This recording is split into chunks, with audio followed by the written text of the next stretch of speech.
What if everything you thought you knew about American history was just the beginning? Behind the headlines, buried in the footnotes, and hidden in your childhood memories are facts so ridiculous, they'll leave you questioning reality itself. From monkey sales at Macy's to presidential cereal mascots, this isn't your average history lesson. It's a mind-bending, jaw-dropping roller coaster through the bizarre side of the USA. Buckle up. These 99 ridiculous facts are as real as they are unbelievable. And you won't believe what made the list. The first Friday the 13th phobia support group was started in Brooklyn. In the shadowy borough of Brooklyn, a group of New Yorkers decided to confront one of the strangest cultural superstitions in America: fear of Friday the 13th. They weren't kidding around. These weren't just anxious folks muttering about black cats or broken mirrors. They were full-blown, clinically recognized sufferers of frigatriskaidekaphobia. That's the 23-letter word for the irrational fear of Friday the 13th. And in the 1980s, they decided to band together under a name that was just as outrageous: the Frigatriskaidekaphobia Society. Imagine showing up to a meeting and having to spell that. They held regular meetups to share their experiences and calm their collective nerves when the dreaded date came around.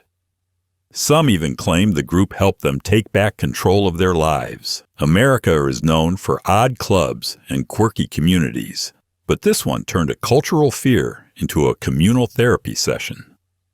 And while many dismissed them as eccentric, their passion caught the attention of local media, and soon they were a phenomenon. But if you think that's weird, wait until you hear what Mickey Mouse has to do with a rabbit and a massive corporate betrayal.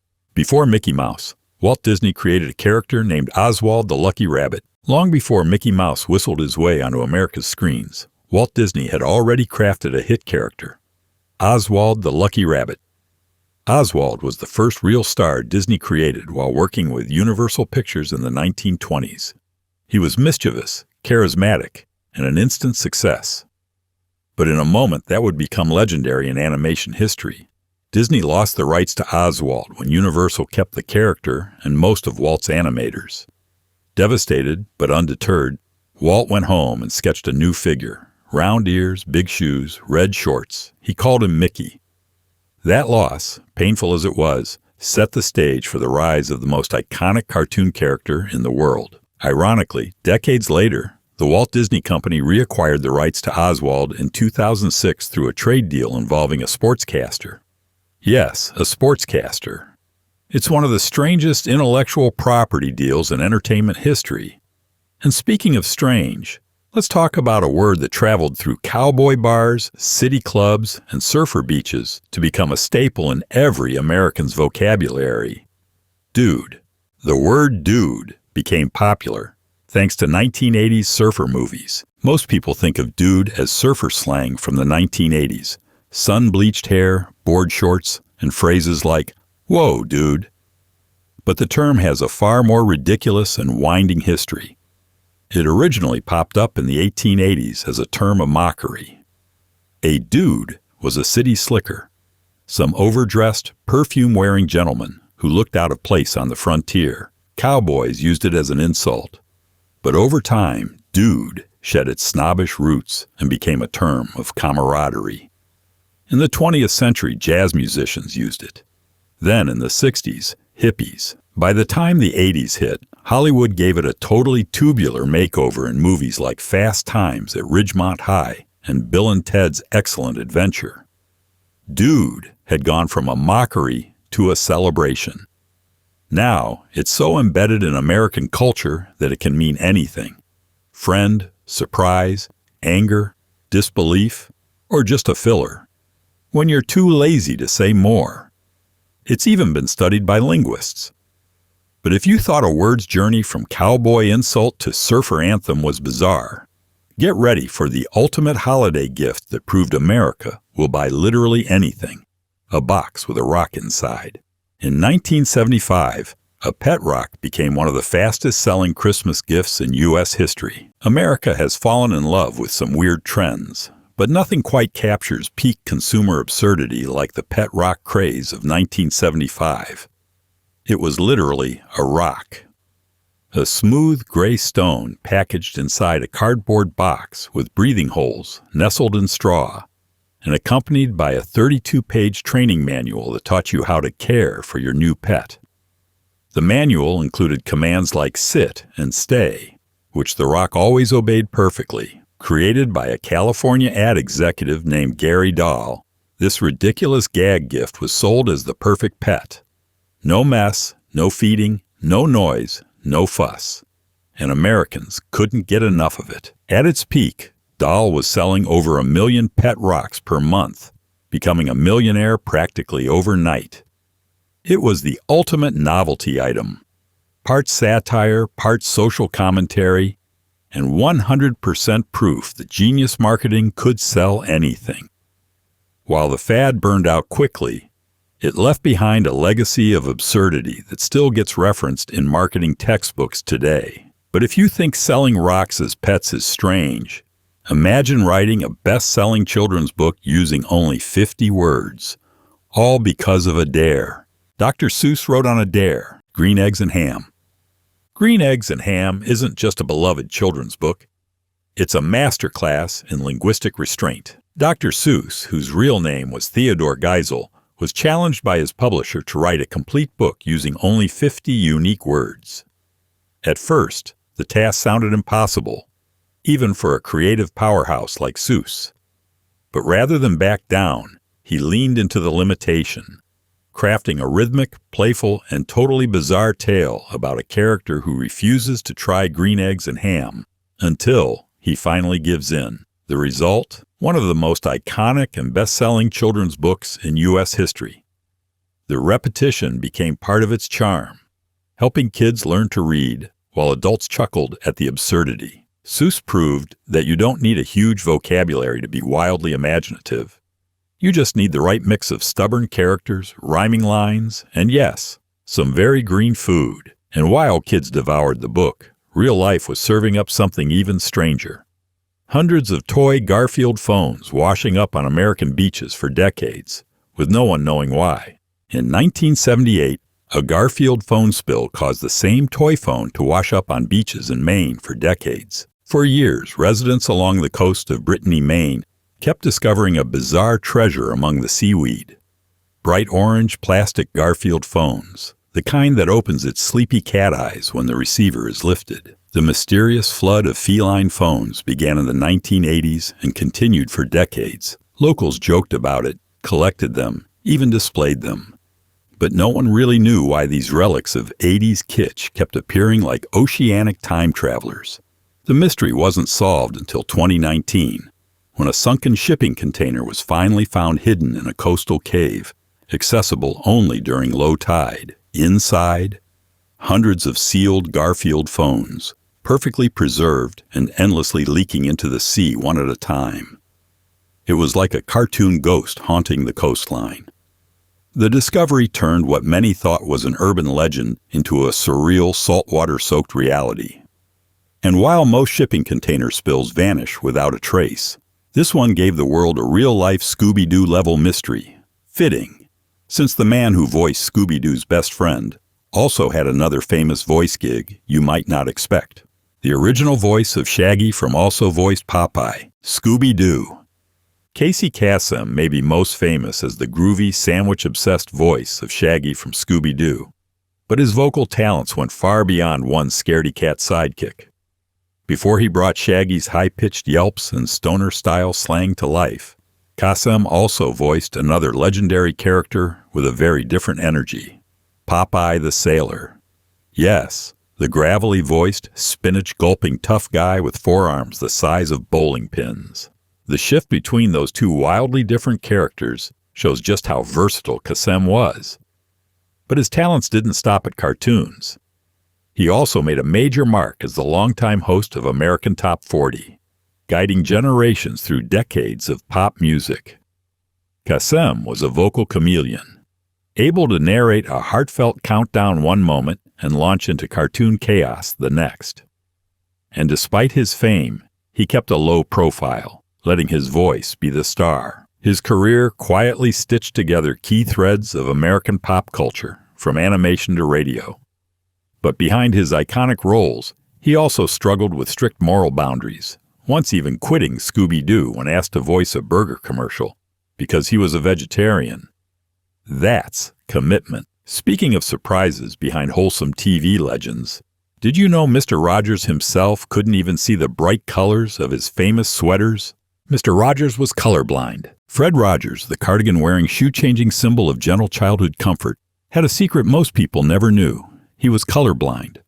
Specifically, he had trouble distinguishing between certain shades, which means those famous bright sweaters he wore on Mr. Rogers' Neighborhood didn't look quite as vivid to him as they did to millions of viewers. The irony? His sweaters became visual trademarks of the show, knitted lovingly by his mother and selected carefully to stand out on early color televisions. While fans marveled at the warm reds, soft blues, and cheerful yellows, Rogers himself couldn't fully appreciate them. But that didn't stop him from turning them into quiet icons of comfort and consistency. To children, the moment he changed into one at the beginning of every episode signaled safety and routine. Rogers had an extraordinary gift for turning limitations into strength. His partial colorblindness never hindered his vision of a kinder, more understanding world.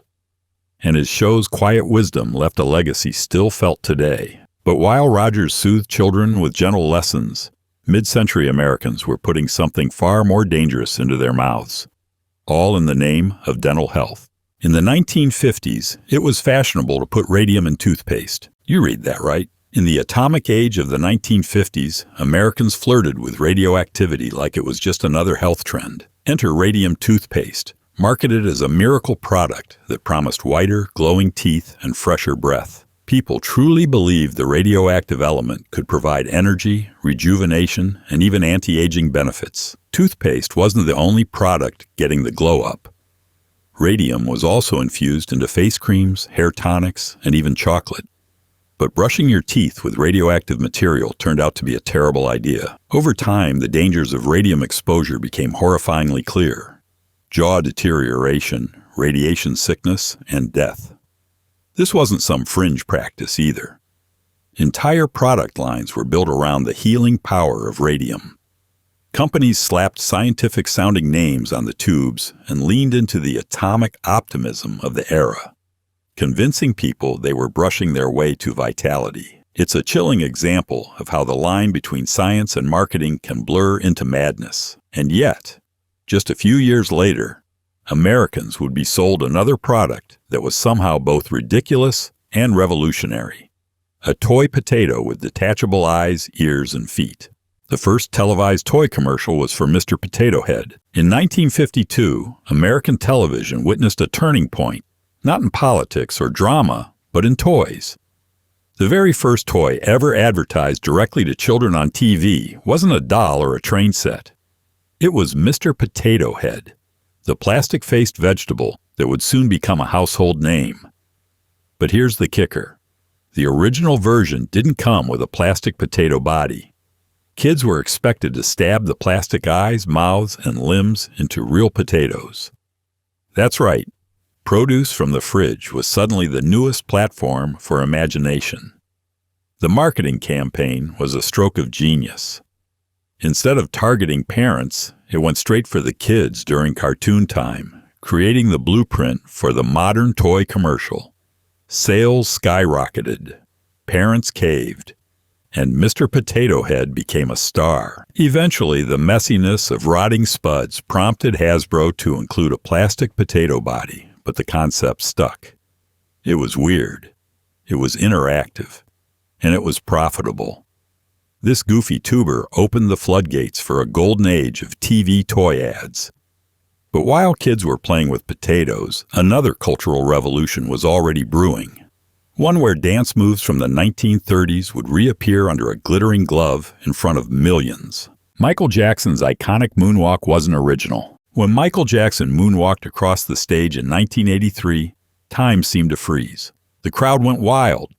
Kids tried to copy it in their socks, and suddenly, the moonwalk became synonymous with Jackson himself. But here's the truth that moonwalk fans often miss. It wasn't his move. The moonwalk had a long, shadowy history that predated the king of pop by decades. Dancers like Cab Calloway and Bill Bailey performed similar gliding moves in the 1930s and 40s, often in jazz clubs and vaudeville theaters. Later, street dancers in Los Angeles' popping and locking scenes in the 70s kept the technique alive. Jackson, ever the perfectionist, studied them all. When he debuted on the Motown 25 anniversary show, it wasn't the birth of the Moonwalk. It was its rebirth. But what Jackson did was mythologize it. With one smooth slide, he turned a niche dance move into a global phenomenon. The real magic wasn't in creating the move. It was in making the world believe it had never existed before.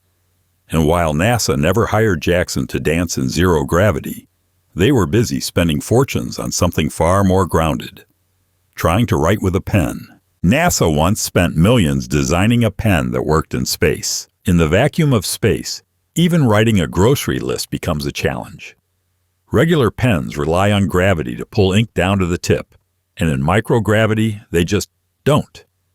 So NASA, in its infinite budget and ambition, reportedly shelled out millions to develop a pressurized pen that could write upside down in freezing temperatures and even underwater. Enter the Fisher Space Pen.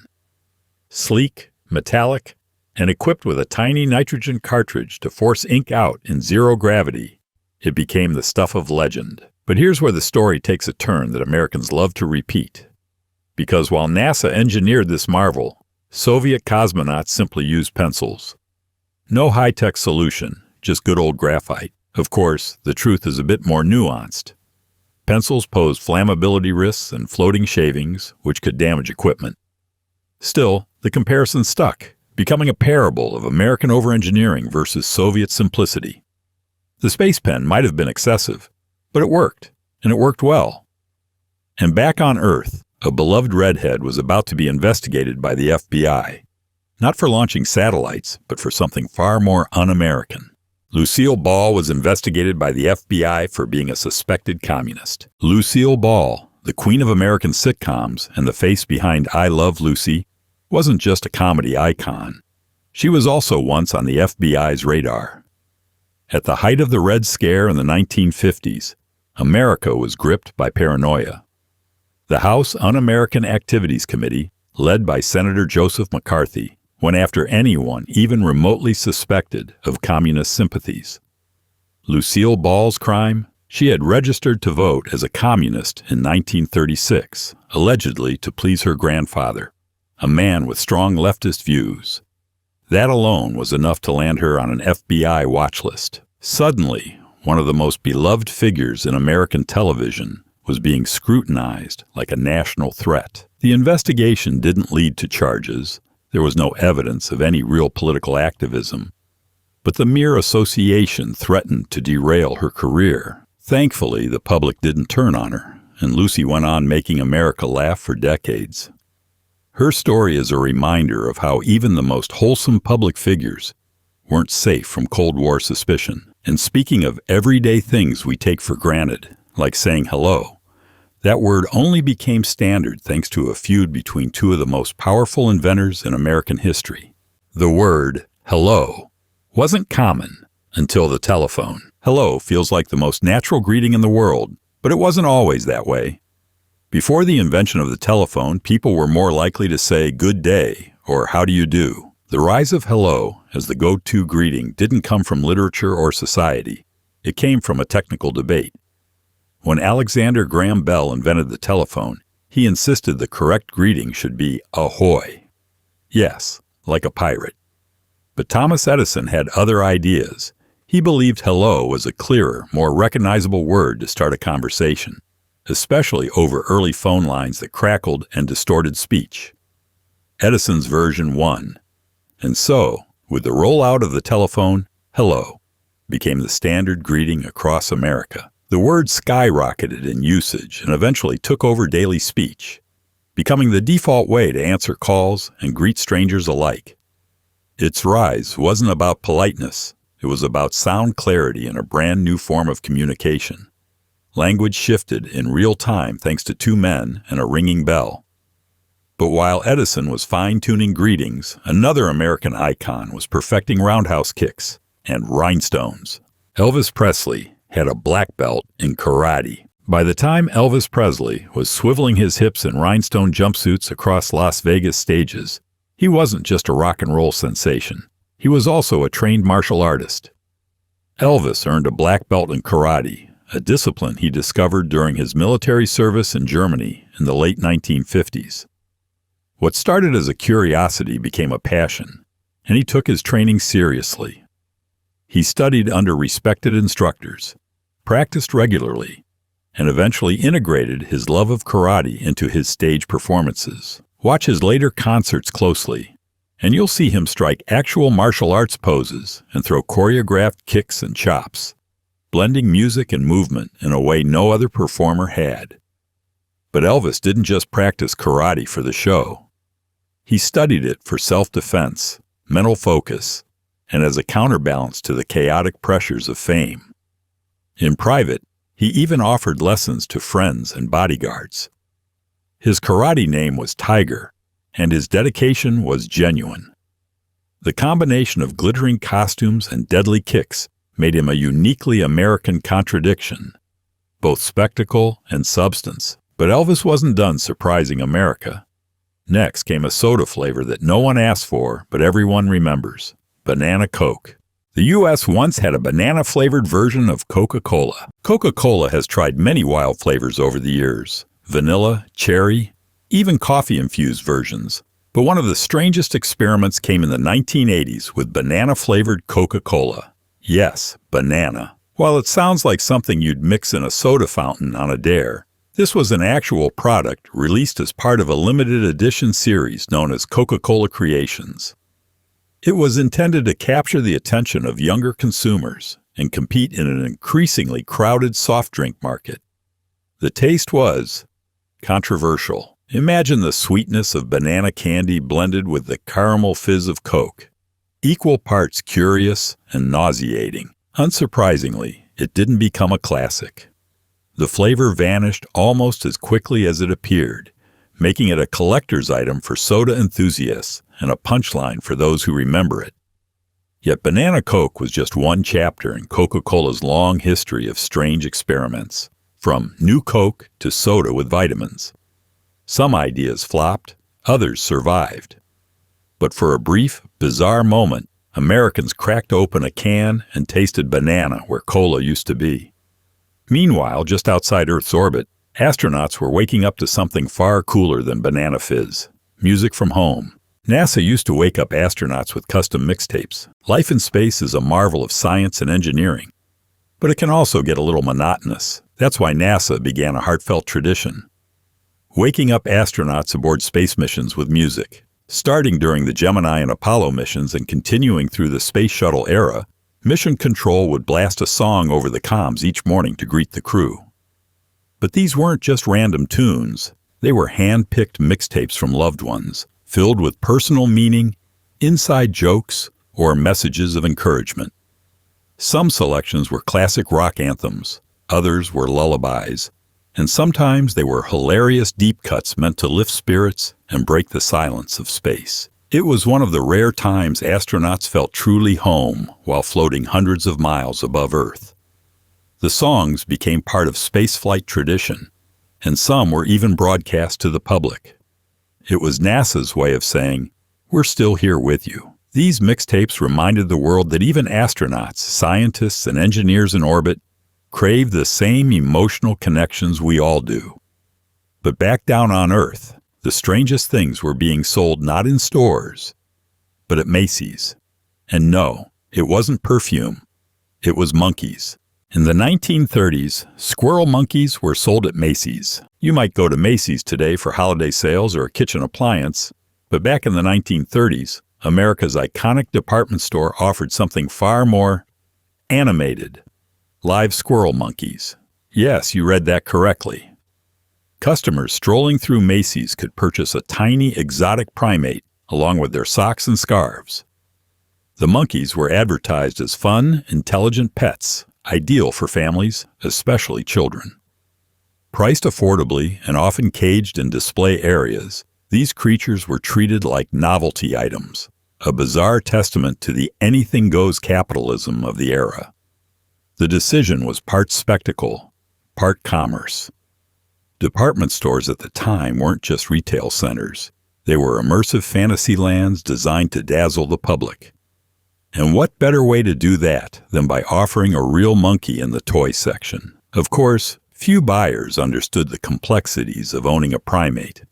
The mess, the intelligence, the need for socialization. Many of these monkeys didn't fare well in domestic life.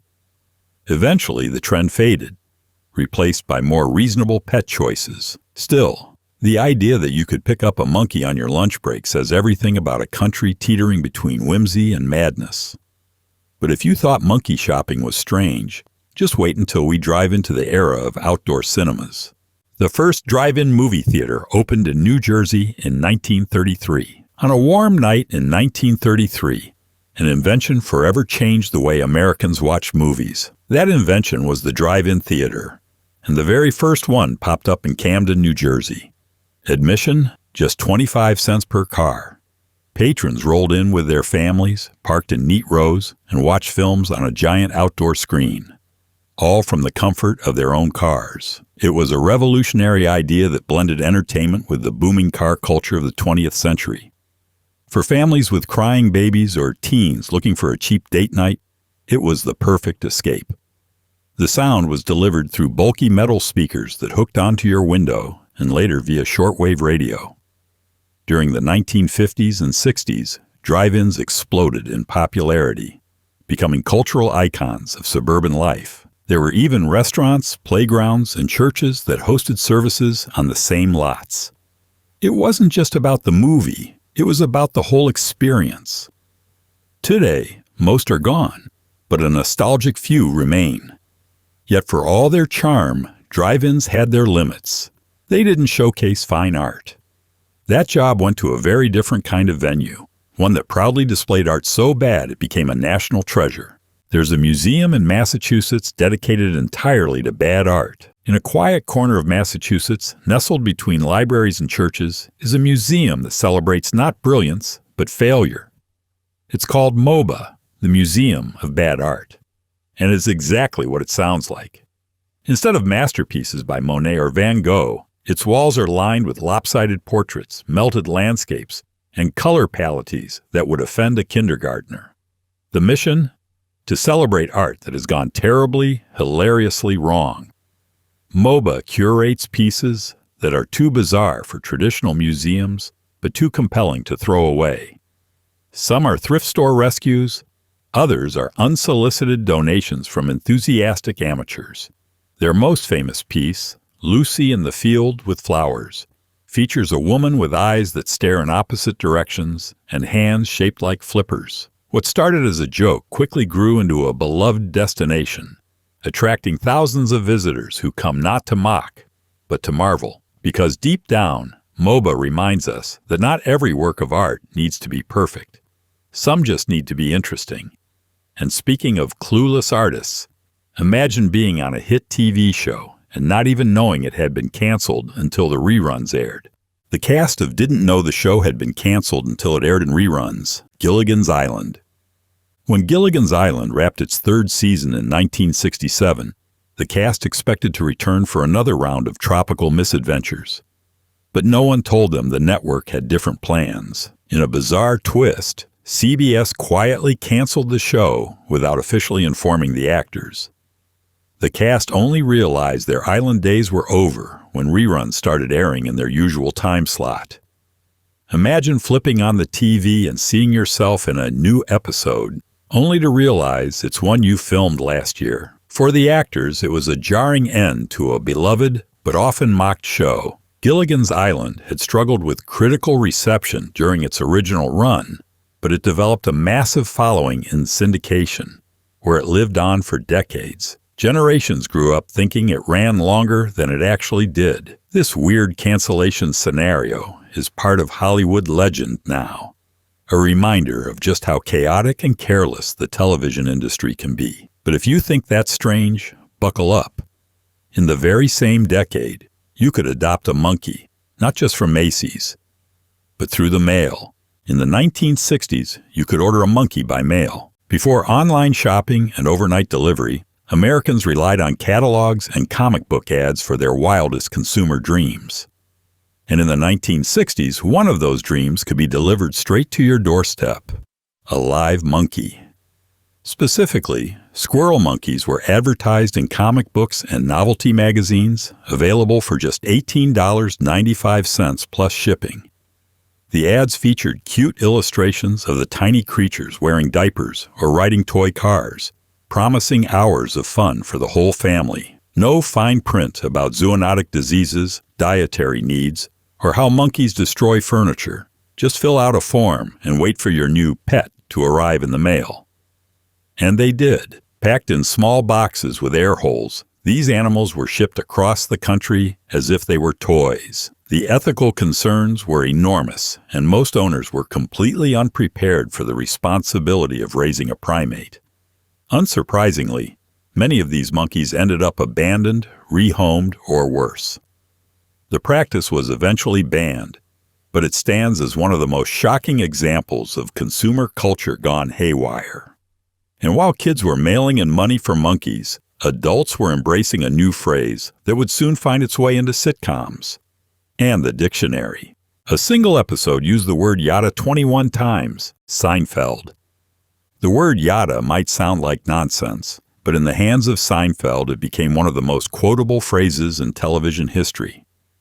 In the 1997 episode titled The Yada Yada, characters used the term as verbal shorthand to skip over boring or uncomfortable details. We got dinner, had a few drinks, yada yada yada.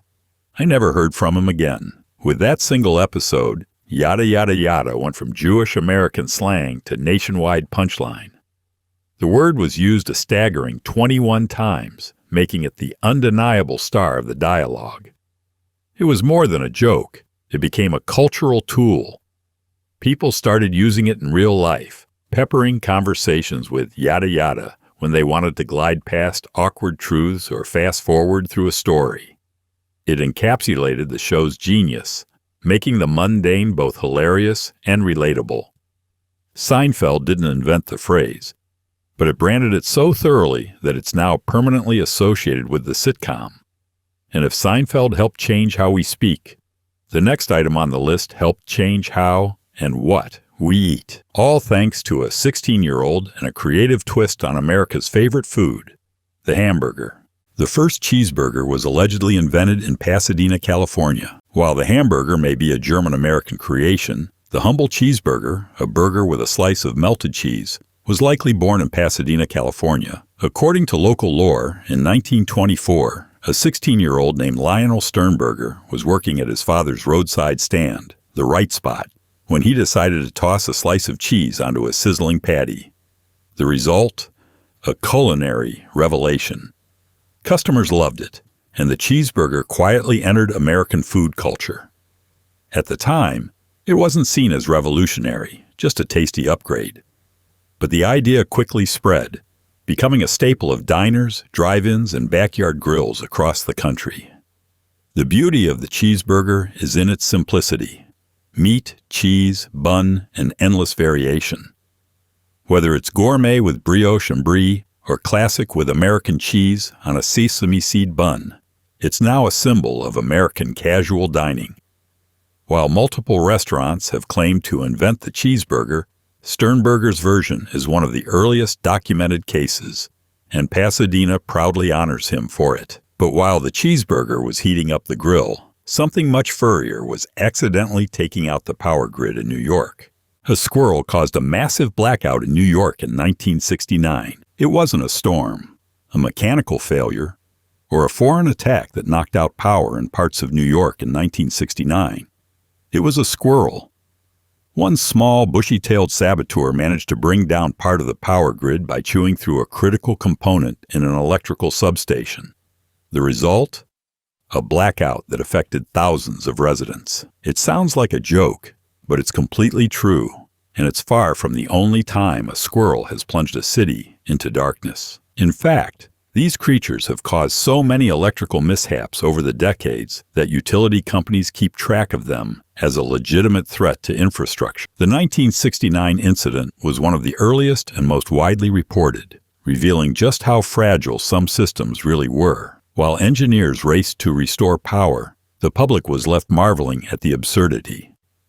How could a creature that weighs less than a loaf of bread take down a city's electricity? It became a quirky footnote in urban history, often retold with a mix of humor and disbelief. And while the squirrel saga was wild, American television was quietly making history with a man in a red coat and a talking moose puppet. Captain Kangaroo had more episodes than in combined Friends, The Simpsons. Before streaming platforms, before binge-watching, and long before cable TV exploded, American children were growing up with one man, Captain Kangaroo. Played by Bob Keeshan, the gentle, slow-talking host wore a red coat with massive pockets and created one of the most enduring children's programs in television history. From 1955 to 1984, Captain Kangaroo aired weekday mornings, stacking up over 6,000 episodes, more than the combined total of Friends and The Simpsons at their peaks. The show featured a soft-spoken approach, quirky side characters like Mr. Green Jeans, and simple moral lessons delivered through stories, songs, and puppet skits. Unlike the fast-paced cartoons that would follow in later decades, Captain Kangaroo was quiet, warm, and filled with intention. It emphasized kindness, patience, and curiosity in a rapidly changing world. Keeshan believed deeply in children's television as a tool for good, and his calm presence became a kind of morning ritual for families across the country. While Friends had laughs and The Simpsons had satire, Captain Kangaroo had soul. But as American television dominated the airwaves, Pizza Hut was setting its sights much higher, literally reaching for the stars. In the 1980s, Pizza Hut was the first company to deliver pizza to space. Pizza in space sounds like a punchline, but in 2001, it became a headline. Pizza Hut made history by becoming the first company to deliver a pizza to space, sending their creation aboard a Russian Proton rocket to the International Space Station. The pizza, customized to meet space-safe food requirements, featured a special crust that wouldn't crumble in zero gravity and ingredients approved by Roscosmos, Russia's space agency. It even had a slight spice boost to compensate for the dulled taste buds astronauts often experience in orbit. This wasn't just a publicity stunt. It was a bold marketing move that put Pizza Hut's logo on the side of the launch rocket and plastered the story across global news. While the idea may seem ridiculous, it captured the imagination of millions. If astronauts could float in space while snacking on pepperoni, what couldn't pizza do? It became a symbol of brand ambition, corporate absurdity, and the strange ways space travel intersects with pop culture. And while Pizza Hut was rocketing flavor beyond Earth, another unlikely hero was preparing to battle thirst on the comic book page, wearing a giant KoolAid smile. The KoolAid Man has his own comic book series. Most people recognize the KoolAid Man for his dramatic entrances, crashing through walls with a booming, "Oh yeah!" But what many don't know is that this sugary mascot once starred in his very own comic book series. Published in the 1980s by Marvel Comics and later by Archie Comics, The Adventures of KoolAid Man brought the red pitcher with the permanently cheerful face into a world of full-blown superhero antics. In these comics, he battled villains known as the Thirsties, mischievous creatures that represented dehydration and boredom. Armed with endless enthusiasm and his signature fruity drink, the KoolAid Man would save kids from dry throats and dull afternoons, often using teamwork, positivity, and a tidal wave of cherry-flavored logic. It sounds ridiculous, and it absolutely was, but the comics were surprisingly well drawn and gleefully over the top. They were given away as promotional material, with KoolAid packets, or through mail-in offers, and became strange collector's items over the years. It was a marketing fever dream, blending product placement with Saturday morning cartoon logic. But if you think giving a beverage mascot his own comic is weird, consider this. Just a few years later, a cartoon rabbit got a star on Hollywood's most famous sidewalk. Bugs Bunny has a star on the Hollywood Walk of Fame. Bugs Bunny isn't just a wisecracking rabbit. He's a full-fledged Hollywood legend. In 1985, the animated icon received his own star on the Hollywood Walk of Fame, becoming one of the very few cartoon characters ever to earn such an honor. Positioned alongside real-life actors, musicians, and filmmakers, Bugs' star symbolizes just how deeply embedded he is in American entertainment history. Since his debut in the 1940s, Bugs wasn't just part of the Looney Tunes lineup. He often outshone his human counterparts in wit, timing, and cultural relevance. With his Brooklyn accent, carrot-munching swagger, and fourth-wall-breaking humor, he became a symbol of post-war irreverence and slapstick genius. He also played every role under the sun: opera singer, astronaut, baseball pitcher, even World War II morale booster. Bugs was more than a cartoon. He was an animated actor who starred in countless shorts, feature films, and TV specials. His inclusion on the Walk of Fame was a nod to the power of animation as art, and the impact of Bugs as a pop culture juggernaut. But if a rabbit on a sidewalk seems odd, wait until you hear about a hamburger sculpture that sold for the price of a small car. Andy Warhol once made a sculpture out of painted hamburgers. Andy Warhol's obsession with consumer culture led him to paint soup cans, Coca-Cola bottles, and yes, hamburgers. But in a lesser-known twist, he didn't just paint food, he sculpted it. One of his more bizarre works was a realistic hamburger sculpture presented on a pedestal, part of his larger critique of mass production and American identity. The sculpture looked like something straight out of a fast food joint. A glossy bun, layered with meat, pickles, and cheese, all frozen in time under layers of acrylic and irony. What made it even more ridiculous? It sold for tens of thousands of dollars. Warhol, ever the provocateur, blurred the line between commercial product and high art. His hamburger wasn't about food. It was about what food represented: consumption, identity, and the packaging of American life. While some critics scoffed, collectors flocked. The burger became another symbol of how Warhol transformed the everyday into the iconic. And while his hamburger sat quietly in a gallery, another artist working in secret was hiding their own masterpiece, not in a museum, but deep inside a pixelated video game. The first video game Easter egg was created by an Atari employee who wanted credit. In 1980, long before cheat codes and downloadable skins, the video game adventure for the Atari 2600 quietly changed the future of gaming with a hidden secret, a secret born not out of fun, but rebellion. The game's lone developer, Warren Robinette, was frustrated that Atari didn't credit its programmers. So in an act of digital defiance, he inserted a hidden room deep inside the game's labyrinth. If a player followed a very specific sequence of actions, they'd find a blinking message that read, "Created by Warren Robinette." It was the first true video game Easter egg, a term now used to describe any hidden message, joke, or feature planted inside games, movies, or software. Atari didn't even know about it until players began stumbling upon it.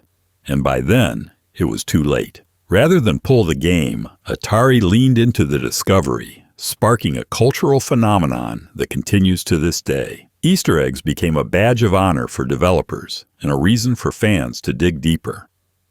And while Robinette's hidden credit was a clever act of resistance, the laws in some U.S. states were hiding secrets of their own, like how many adult toys you're legally allowed to own.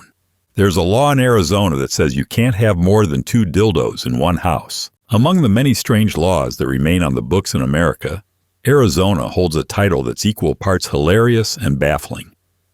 According to an outdated statute, it's technically illegal for any household to possess more than 2 dildos. The law, likely rooted in decades-old moral codes and obscenity regulations, was part of broader attempts by some states to legislate decency within private life. Lawmakers in the mid-20th century passed various restrictions on adult items under the guise of protecting public morality, even if those items were intended for private use. While the law is rarely enforced today and might not survive a modern constitutional challenge, it still exists in the legal record. quietly standing as a reminder of America's occasionally puritanical contradictions. It also became an internet meme, with comedians and bloggers poking fun at the arbitrary number and the idea of dildo police checking nightstands. It's a bizarre relic of an era when lawmakers tried to control not just public behavior, but private pleasure. And while Arizona was regulating bedrooms, Hollywood was placing insurance policies on bicycles, specifically one belonging to a man-child in a gray suit, PeeWee Hermans' bicycle, and was insured for $10,000. PeeWee's Big Adventure. In 1985, PeeWee's Big Adventure turned a quirky loner in a gray plaid suit into a pop culture phenomenon. But behind the whimsical chaos and surreal storytelling was one very valuable piece of property: PeeWee Hermans' red Schwinn bicycle. More than just a prop, the bike was the beating heart of the film's plot and symbolized PeeWee's innocence, obsession, and weirdly passionate priorities. Warner Brothers took it seriously enough to insure the bicycle for $10,000, a hefty sum at the time, because losing or damaging it would derail the entire production. The bike itself, with its oversized handlebars and rocket-like accessories, became an icon. After the film's release, it reached cult status, with fans hunting for replicas and original parts. Some have even claimed to own one of the handful of bikes used during filming, turning them into prized collectibles. Its pop culture legacy grew alongside Paul Rubens' character, cementing the bike as a symbol of 1980s eccentricity. And while PeeWee pedaled through fantasy landscapes, real-world parents in the same decade were staring at their TVs with concern, wondering if a new technology was giving their children headaches. People in the 1960s thought color TV could cause headaches. When color television sets began invading living rooms across America in the 1960s, not everyone welcomed the vibrant revolution with open arms. While families marveled at seeing their favorite shows in living color, some parents grew wary, convinced that color TV might actually cause physical harm. Headaches, eye strain, and even nausea were common complaints, particularly among older viewers who'd spent decades watching black and white programming. Part of the issue came from the early technology itself. The brightness levels, flickering screens, and poor calibration could indeed be visually jarring, especially on cheaper models. Add to that the psychological effect of staring into an intense glowing box of ever-shifting hues, and it's no wonder some folks started blaming their migraines on that newfangled rainbow TV. Medical professionals largely dismissed the concerns, but that didn't stop a minor wave of parental bans and public skepticism. Some even claimed it could overstimulate children's brains and lead to behavioral issues. Of course, color television didn't just survive. It thrived, becoming the new norm by the 1970s. But in those early days, the fear was real, and as worried parents adjusted their dials, a smiling blonde toy with plastic limbs and an even stranger full name was preparing to take over the toy aisle. The Barbie doll's full name is Barbara Millicent Roberts. She's been an astronaut, a doctor, a president, and even a mermaid. But behind the endless wardrobe changes, Barbie has a very human-sounding name: Barbara Millicent Roberts. Most fans never learn it, but it's been her official full name since the earliest days of the brand.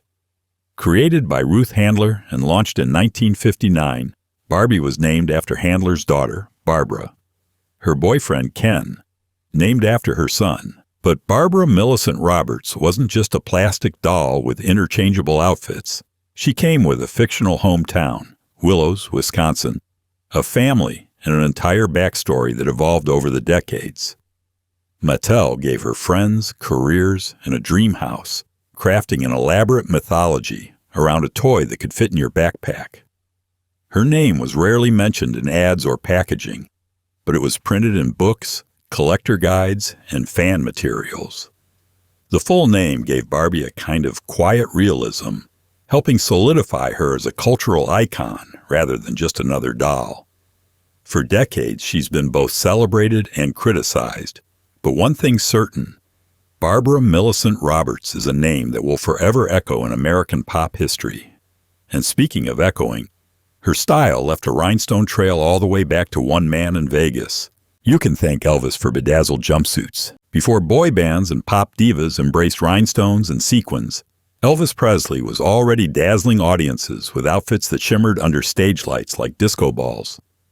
While his early image featured slick suits and ties, his Vegas-era transformation introduced the world to the full power of the bedazzled jumpsuit. Designed by Bill Ballou, Elvis's jumpsuits became their own spectacle, tight-fitting, flare-legged, and covered in jewels, studs, and embroidery that reflected his unique blend of Southern charm and rock and roll royalty. Each outfit was a statement. The American Eagle jumpsuit, for example, featured a bejeweled bird spanning his chest and became one of the most iconic garments in music history. These weren't just costumes. They were symbols of a performer who knew how to command attention without saying a word. Elvis's influence didn't stop at fashion runways or stage wardrobes. His bedazzled aesthetic eventually filtered into mainstream pop culture, appearing in everything from Halloween costumes to parody skits and drag shows. What began as flamboyant stagewear became an emblem of larger-than-life showmanship.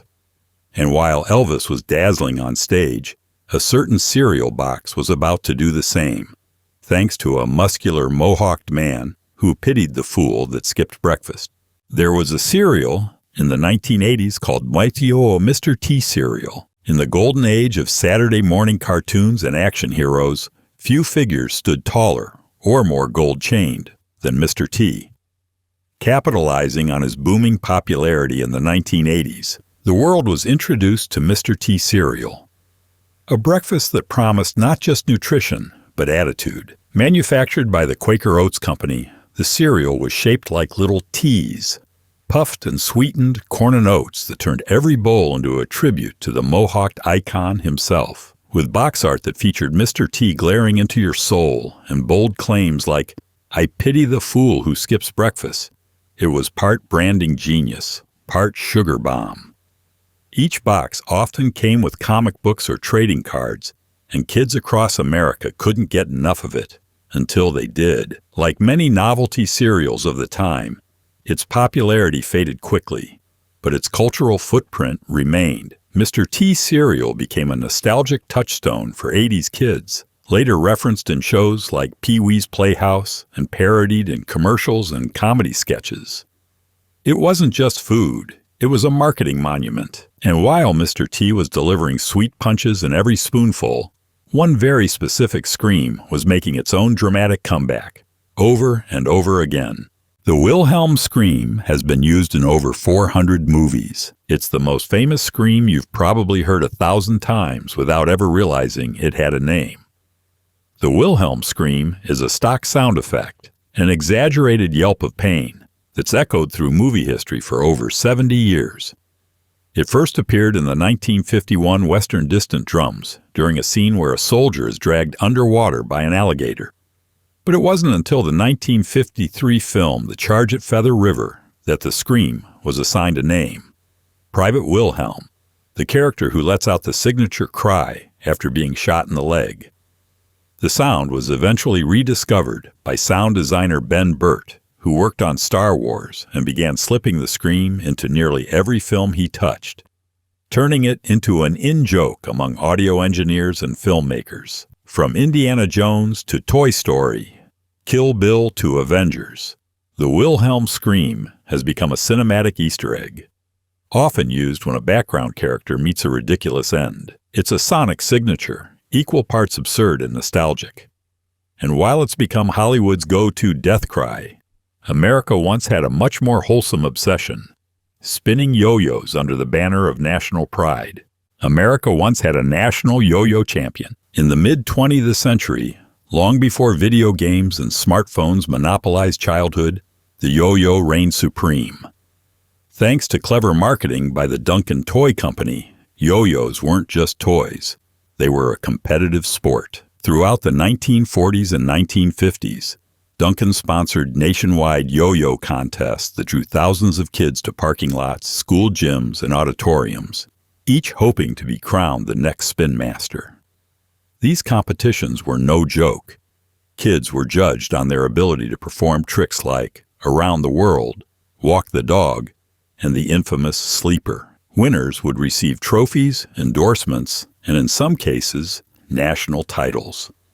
Yes, there was such a thing as the National Yo-Yo Champion, a title that carried real weight among aspiring tricksters. The competitions fostered a wholesome, all-American sense of discipline, showmanship, and flair. Yo-Yo champions toured the country, appearing in department stores and even on television, demonstrating their gravity-defying skills. While the trend faded in later decades, the legacy of the yo-yo boom lives on in hobby shops and nostalgic corners of YouTube. But while kids were perfecting their wrist flicks, a certain blended family was becoming television royalty. Just don't believe everything you saw on screen. The house has been sold multiple times, but the inside scenes were never filmed there. Brady Bunch. It's one of the most iconic homes in American television history. The cheerful split-level house with the orange kitchen, wood-paneled walls, and that groovy staircase. But while millions of viewers grew up thinking the Brady Bunch family lived there, the truth is far more Hollywood than homely. The exterior shots of the house were filmed at a real residence in Studio City, California, but the interior scenes, all of them were filmed on a soundstage. The actual house looked nothing like the one depicted inside. No open floor plan, no AstroTurf backyard, no sliding glass doors. And yet, the exterior became so famous that fans would drive by for decades just to snap a photo. The home has changed hands several times, most notably purchased by HGTV in 2018 for a massive renovation project. The network spent months recreating the fictional interior from scratch, down to the shag carpet and avocado appliances, to match the show's aesthetic exactly. It was a surreal reversal, turning a real home into a replica of a fake one. The house became not just a piece of nostalgia, but a museum of television illusion. Meanwhile, thousands of miles away, another mystery was washing up on shores, one duck at a time.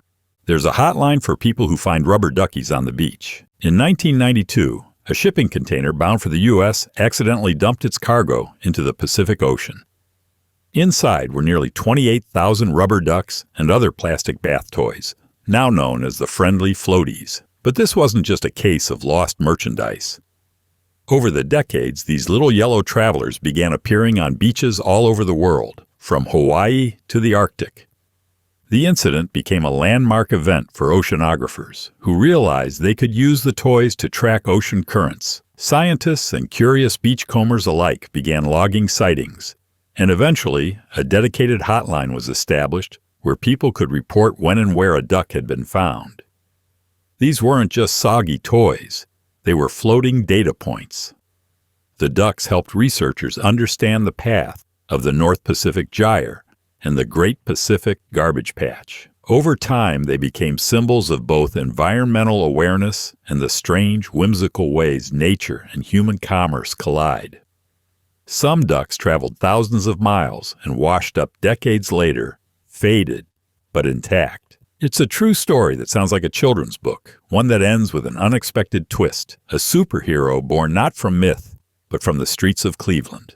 The world's first superhero was created in Cleveland. Before Batman's brooding and Spider-Man's webs, before Marvel and DC became household names, there was Superman, the original superhero. And he wasn't born in Hollywood or New York. He was created in a small Jewish neighborhood in Cleveland, Ohio. In 1938, two teenage friends, Jerry Siegel and Joe Shuster, launched Action Comics #1, introducing the world to a character with super strength, a cape, and a moral compass as unshakable as steel. Inspired by science fiction, biblical figures, and the growing political tensions of pre-WW Europe, Superman was everything the creators wished they could be: powerful, principled, and always able to save the day. The character immediately captured the imagination of a nation on the brink of war and economic depression. Superman set the template for every superhero that followed. Dual identity, extraordinary powers, a deep sense of justice. What started as a scrappy idea from two struggling kids became a billion-dollar empire and a symbol of American ideals. Cleveland, the unassuming birthplace of this mythic figure, now hosts tributes and plaques commemorating the duo. And while Superman soared above Earth, a real-life blonde bombshell was making headlines for something more cerebral, her rumored IQ. Marilyn Monroe had a higher IQ than Albert Einstein. She's often remembered for her beauty, breathy voice, and glamorous presence. But Marilyn Monroe may have had one of the most unexpectedly brilliant minds in Hollywood. According to long-standing rumors, Monroe's IQ was measured at 168, outscoring even Albert Einstein, whose estimated IQ was around 160. While these numbers are difficult to verify, since neither result comes from official public records, the idea alone challenges the stereotype that followed Monroe throughout her life. She was often cast as the dumb blonde, a trope she played with elegance and charm. But behind the persona was a voracious reader and thoughtful thinker. Monroe was known to carry around volumes of literature and philosophy, including James Joyce's Ulysses and Freud's writings. She formed friendships with poets, writers, and intellectuals, and even studied at the Actors Studio under Lee Strasberg, where she took her craft incredibly seriously. Her public image may have sold sex appeal, but her private life suggested a much deeper curiosity and intelligence. And whether or not her IQ beat Einstein's, she certainly outwitted Hollywood. Still, while Monroe was making headlines with her brain and beauty, another American icon was creating the perfect summertime treat, this time in a cone. The first ice cream cone debuted at the 1904 World's Fair. It's hard to imagine a summer without ice cream cones, but the iconic pairing of waffle and frozen dessert had a dramatic and delicious origin story. It happened at the 1904 World's Fair in St. Louis, Missouri, a celebration of innovation and spectacle that introduced everything from Dr. Pepper to the X-ray machine. Amid the chaos of food vendors and crowds, an ice cream seller ran out of bowls. Next to his booth was a Syrian pastry vendor offering a sweet rolled wafer called zalabia. Thinking fast, the vendors teamed up. The wafer was rolled into a cone and used as an edible vessel for the melting ice cream. Customers loved it, and just like that, the ice cream cone was born. Accidentally, out of necessity, and on one of America's biggest stages. It was a perfect storm of convenience and creativity, and it quickly spread beyond the fairgrounds. The idea of walking around with your dessert in hand caught on immediately, transforming the way ice cream was served. Waffle cones, sugar cones, and even chocolate-dipped varieties would follow. But as ice cream became more fun, so did soda, especially when someone decided it should taste like breakfast. The U.S. once tried to make bacon-flavored soda. In the vast and sometimes terrifying world of novelty beverages, few ideas are as shockingly American as bacon-flavored soda. Created as a limited edition product by Jones Soda in the late 2000s, this fizzy meat drink was marketed as a holiday flavor, because nothing says festive like carbonated pork. The soda was part of Jones's long tradition of releasing bizarre flavors that included everything from turkey and gravy to green bean casserole. Bacon soda, however, struck a unique nerve. It came in a glass bottle with a bright red label and a cartoonish sizzle on the front. The taste, reviews were mixed at best, smoky, salty, and oddly sweet, like licking a burnt maple candle, and yet it sold. People bought it for the novelty, the challenge, or as a gag gift during Christmas. It was gross, sure, but it was unforgettable. Like the Pet Rock or glow-in-the-dark ketchup, it proved that in America, flavor can be marketing gold, even when no one wants a second sip. But while bacon soda left a weird taste in your mouth, one TV show theme would soon stick in your head and climb all the way to the top of the music charts. The theme song to hit #1 on the Billboard charts, Friends. It's rare for a TV theme song to become a radio hit, but Friends pulled off the impossible. I'll Be There For You by the Rembrandts wasn't just background music, it became a cultural anthem. When the sitcom exploded in popularity during the mid-1990s, so did its theme. The original version used in the show's opening was just 45 seconds long, but due to overwhelming demand, a full-length version was recorded and released as a single. It was catchy, upbeat, and perfectly matched the show's message of friendship and 20-something chaos. Within weeks, it shot to the top of the Billboard Hot 100 airplay chart and dominated adult contemporary radio. The music video featured the 6 stars of Friends dancing around the studio with the Rembrandts, blurring the line between TV and music in a way that few other shows ever managed. It was a perfect storm of pop culture synergy. For many fans, hearing that upbeat guitar riff still triggers instant nostalgia. And while millions were singing along to their favorite TV tune, one woman was busy collecting something far more indulgent. A mountain of chocolate she demanded all at once. A woman once won a lifetime supply of chocolate and demanded it all at once. Most people dream of winning a lifetime supply of something. Free pizza, free shoes, maybe free ice cream. But when one woman won a lifetime supply of chocolate, she decided to collect the entire prize immediately. No monthly deliveries, no waiting. She wanted every last bar shipped to her doorstep at once. The candy company, both amused and horrified, agreed. What followed was the stuff of sugar-fueled legend. Her entire apartment was soon packed wall-to-wall with chocolate bars. Closets, bathtubs, and even the kitchen sink were filled. Friends came by to grab handfuls. Neighbors got surprise treats. Some accounts claim she even had to store part of her stash in rented storage units. But as the initial joy wore off, the reality of her decision set in. Chocolate melts, expires, and attracts ants. Still, her story became a bizarre lesson in be careful what you wish for. The company likely expected a fun PR story. What they got was a logistics headache. But for a short, glorious time, she was the queen of cocoa. And while she swam in sweets, one classic toy was still making waves on TV. Only this time it had finally ditched the actual potatoes. The first toy advertised on TV was Mr. Potato Head. When Mr. Potato Head debuted in the early 1950s, he wasn't a smiling plastic spud. He was a box of cartoonish body parts that children stuck into actual vegetables. The original toy set came with eyes, ears, noses, and limbs made of plastic, but no potato. Kids were instructed to raid the kitchen for a real spud and use it as the base. It was the first toy ever advertised directly to children on television, launching a revolutionary new form of marketing. Instead of selling to parents, toy companies realized they could go straight to their true target audience, kids watching cartoons. The commercials showed kids transforming boring old potatoes into silly-faced characters, and it worked. Sales skyrocketed. Parents, nudged endlessly by their children, couldn't keep the kits on the shelves. Eventually, complaints about rotting food and spoiled produce led Hasbro to include a plastic potato body in 1964, turning the toy into what we recognize today. Mr. Potato Head became a pop culture icon, appearing in countless commercials, TV shows, and eventually as a scene stealer in Pixar's Toy Story. But while he was charming kids with removable faces, a Hollywood superstar was charming fans with an unexpected hobby: typing letters on machines older than he was.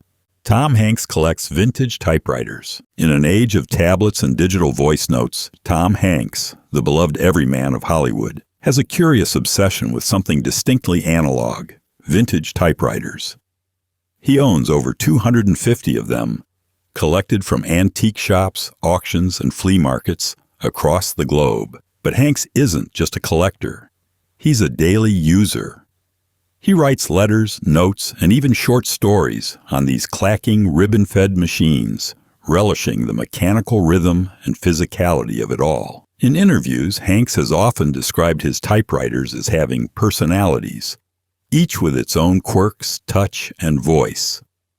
The tactile experience, the unmistakable ding of the carriage return, and the inability to delete make the writing process feel more intentional for him. His love even led to the release of a free app called Hanks Writer, simulating typewriter sounds and behavior on iPads, which briefly hit #1 on the App Store. Fans who've written to him sometimes receive typewritten responses, complete with typos and ink smudges, charming imperfections in an increasingly polished digital world.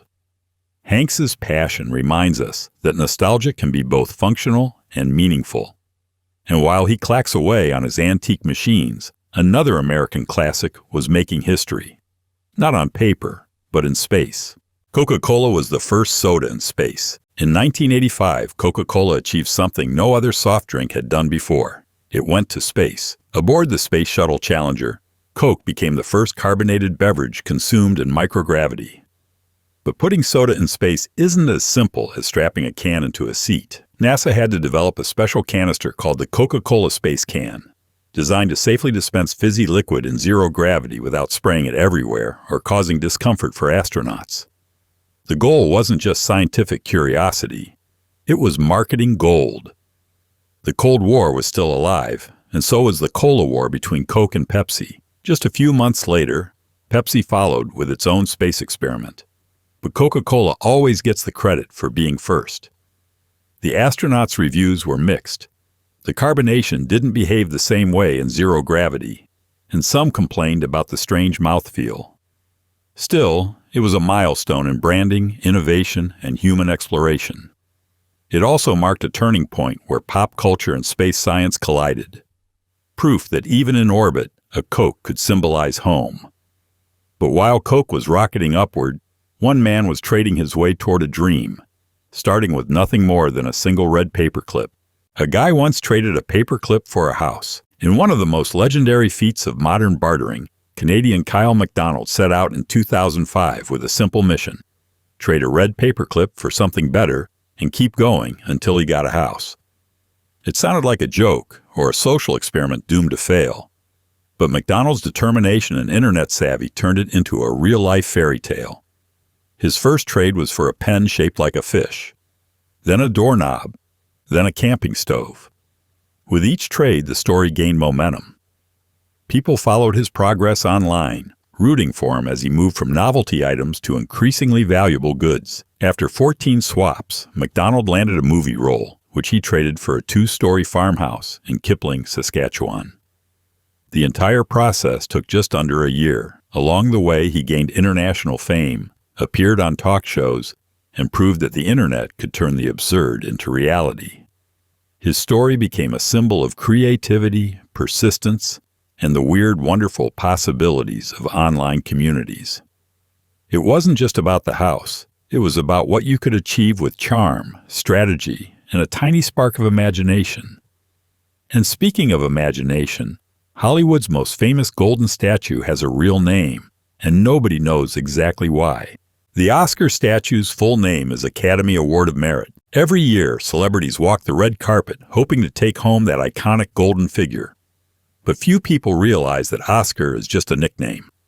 The statue's official name is the Academy Award of Merit, a title that sounds far more formal than the glitzy, star-studded ceremony it represents. Standing 13.5 inches tall and weighing about 8.5 pounds, the statuette depicts a knight holding a sword and standing on a film reel with 5 spokes, each representing the original branches of the Academy: actors, directors, producers, technicians, and writers. It's been handed out since 1929, but no one can agree on where the nickname Oscar actually came from. One story claims that Margaret Herrick, the Academy's librarian in the 1930s, remarked the statue looked like her Uncle Oscar. Another tale says actress Bette Davis named it after her first husband. The nickname stuck and was eventually adopted officially by the Academy. Despite the mystery, Oscar has become synonymous with excellence in film. Every acceptance speech, teary-eyed thank you, and dramatic snub is tied to that small, shiny figure. But while Hollywood was polishing its golden man, American college kids were obsessed with a different status symbol: fuzzy, full-length raccoon coats. The U.S. had a trend of wearing raccoon coats in the 1920s. In the roaring 1920s, jazz wasn't the only thing making noise on college campuses. Enter the raccoon coat, an oversized, shaggy garment that became the must-have fashion statement for male university students. The trend began among Ivy League circles and quickly spread nationwide, fueled by a youth culture obsessed with rebellion, luxury, and eccentric style. These coats were made from real raccoon fur and often looked like the wearer had just stepped out of a forest. Paired with straw boater hats and ukuleles, the raccoon coat came to symbolize collegiate flair, old money cool, and carefree excess. Photos from the era show grinning young men at football games, lounging on Model Ts, or mugging for the camera with coats so bulky they could double as furniture. The fad was immortalized in songs like "Doin' the Raccoon," and for a brief, bizarre moment, it was the uniform of the American party boy. But like all trends, it faded fast, killed off by changing tastes and rising costs. Still, it left a flamboyant footprint in American fashion history. And while raccoons were draped over shoulders, another American eccentric was being honored in an even stranger way, by being turned into a musical. There's a musical about the guy who invented cornflakes. Yes, you read that correctly. There's an actual stage musical inspired by Dr. John Harvey Kellogg, the health-obsessed inventor of cornflakes, and it's every bit as bizarre as it sounds. Titled The Kellogg Project in some versions and The Road to Wellville in others. This theatrical production dives into the eccentric world of the Battle Creek Sanitarium, where Kellogg preached radical wellness, vegetarianism, enemas, and abstinence from everything remotely fun. A strict Seventh-day Adventist, Kellogg believed bland foods like cornflakes could curb immoral urges and improve digestion. He also pushed unconventional treatments involving yogurt, electric baths, and deep breathing. The musical, often comedic in tone, captures his wild mix of good intentions and over-the-top methods.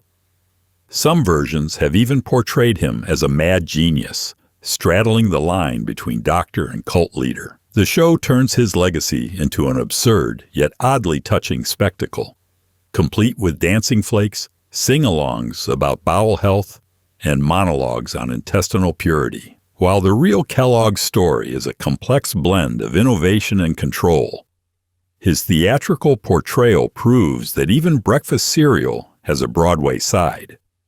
And speaking of breakfast rituals, one basketball legend took a much stranger step to ensure good luck on the court by wearing his past. Michael Jordan wore his college shorts under his Bulls uniform for luck. Michael Jordan is known for many things: gravity-defying dunks, clutch game winners, and a level of competitive intensity that rewrote basketball history. But one of his lesser-known habits reveals a surprisingly superstitious side. Throughout his NBA career with the Chicago Bulls, Jordan wore his University of North Carolina practice shorts under his professional uniform. Why? Simple. Luck. He believed the shorts connected him to his roots, a reminder of where his journey began and the mindset that made him great. To accommodate the extra layer, Jordan had his Bull shorts made longer and baggier than the typical NBA uniform at the time. This small adjustment sparked a massive trend. Players across the league, and eventually at all levels of the sport, started wearing longer shorts, forever altering basketball fashion. It was a subtle but iconic revolution, born from a personal ritual. Jordan's loyalty to his college threads wasn't just about comfort. It was about maintaining a psychological edge, a piece of his past helping to power his future. Fans saw the Jumpman logo, but underneath it all was a kid from Carolina clinging to tradition. And while Jordan was taking flight on the court, American families were assembling entire homes, delivered by catalog and built with a hammer.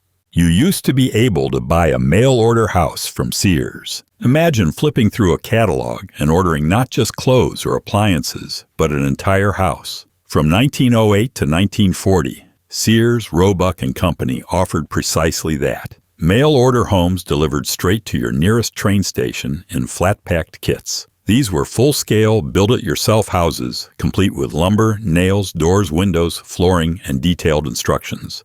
For as little as $700 and up to $2,500 for larger models, you could purchase a home with stylish trim, indoor plumbing, and even central heating. Over 70,000 Sears houses were sold during that period, and many still stand today, often mistaken for standard construction. Because of their high quality, buyers had dozens of models to choose from, ranging from cozy cottages to grand two-story Victorians. You could even finance the home directly through Sears. The kits made home ownership accessible during a time when America was rapidly expanding, and they helped shape the look of suburban neighborhoods coast to coast. Some of the houses were assembled by families, others by professional crews. Either way, they turned the dream of a personalized home into a remarkably democratic process. And while these homes were being hammered into place, a very different kind of voice was being born. Inside a recording booth, from a woman who didn't even know she'd become a robot. The voice of Siri was originally a singer. Before Siri became the sassy, ever-present virtual assistant on millions of Apple devices, she was simply a voice, recorded by a woman named Susan Bennett. What makes her story so surprising is that Bennett didn't even know she was going to become Siri until a friend heard the voice on their iPhone and recognized it. In 2005, years before Siri's debut, Bennett had recorded thousands of phrases and phonetic snippets for a text-to-speech project. These recordings were later licensed and stitched together using advanced algorithms to form what we now know as Siri's original voice. But Bennett wasn't just a voice actor. She was a professional singer, having toured with Roy Orbison and sung backup for artists like Burt Bacharach. She had also done commercials and phone system recordings. When she found out she had become the voice of millions of smartphones, it was equal parts surreal and overwhelming. Although Apple never officially confirmed her as Siri, Bennett eventually stepped forward and her identity became public. Her voice helped define the early era of smartphone assistants, friendly, calm, slightly sarcastic. And while she was answering your questions, another American public servant was purring from City Hall. Because this time, the mayor had whiskers. There's a town in Oregon where the mayor is a cat. In the quirky town of Lincoln City, Oregon, local politics once took a turn for the furry when a feline named Sweet Tart was elected as mayor. No, this isn't a children's story, it's real. The election wasn't a typical political race. It was part of a charity fundraiser and community event where residents could nominate their pets for the honorary title of mayor. Sweet Tart, a fluffy rescue cat with striking green eyes and an aloof but dignified presence, won the hearts of voters and was declared mayor of the town's Animal Council. Her duties were mostly symbolic, posing for photos, attending community events, and representing the town's pet-friendly spirit. But the town took it seriously enough to treat Sweet Tart with all the respect due to a public figure. She even had a deputy mayor, a dog, of course. The idea wasn't just for laughs. It raised money for local shelters and reminded residents to value their non-human neighbors. Sweet Tart's reign was a blend of whimsy, civic pride, and community togetherness. And while she purred through her public service, another American cultural icon was meeting a much darker fate. Buried deep in a desert after one of the biggest video game flops in history. The video game for Atari was buried in a landfill, E.T. In 1982, Atari rushed to capitalize on the blockbuster success of Steven Spielberg's E.T. the Extraterrestrial by creating a video game tie-in. But with only 5 weeks to design and program the entire game, the result was a buggy, confusing mess that left players frustrated and bored. The gameplay involved E.T. falling into endless pits and wandering aimlessly, a far cry from the emotional wonder of the film. Despite high expectations and millions of cartridges produced, the game tanked. Retailers couldn't sell it. Gamers returned it. The failure was so massive, it's often cited as one of the primary causes of the video game industry crash of 1983. What happened next became urban legend.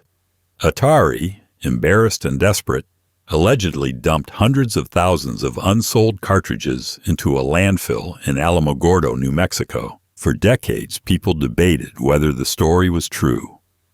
Then, in 2014, archaeologists and documentary filmmakers unearthed the site, and there they were, crushed E.T. cartridges still in their original packaging. The find confirmed one of gaming's most infamous myths. It was a moment of vindication for skeptics and a tombstone for Atari's golden age. But as digital flops were being buried, A very old-school format was quietly spinning its way back into American homes. Vinyl outsold CDs again in the 2020s. In a world of streaming platforms and cloud-based playlists, it seemed unthinkable that vinyl would make a comeback. Yet by the early 2020s, that unmistakable crackle of a spinning LP wasn't just nostalgia. It was the sound of a full-fledged cultural revival. For the first time in decades, vinyl records outsold compact discs in the U.S., signaling a shift in how people valued music.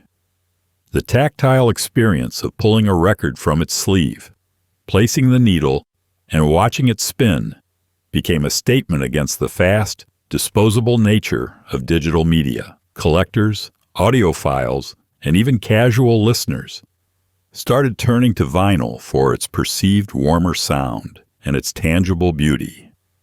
Record stores expanded. Pressing plants reopened.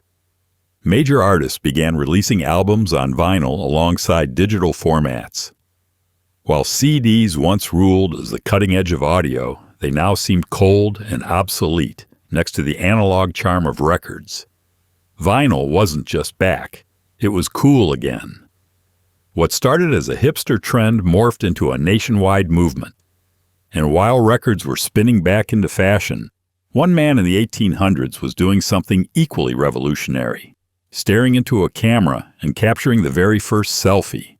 The first selfie was taken in 1839, long before smartphones, filters, or duck faces. The very first selfie was snapped in 1839 by a young American named Robert Cornelius, a passionate amateur chemist and photography enthusiast. Cornelius stood motionless in the back of his family's lamp store in Philadelphia, having just set up a primitive daguerreotype camera. He removed the lens cap, dashed into frame, and sat absolutely still for over a minute while the light etched his image onto a polished silver plate.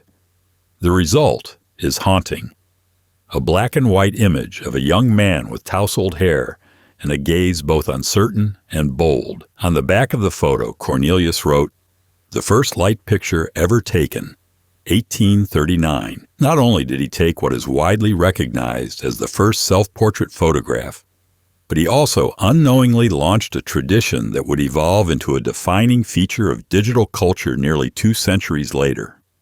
His work helped kickstart photography in America, and his image, slightly blurred, totally unsmiling, still holds up as one of history's coolest and quietest revolutions." But while Cornelius was perfecting the early art of the selfie, 2 inventors were busy trying to revolutionize wallpaper, and they accidentally created something far more fun and much more poppable.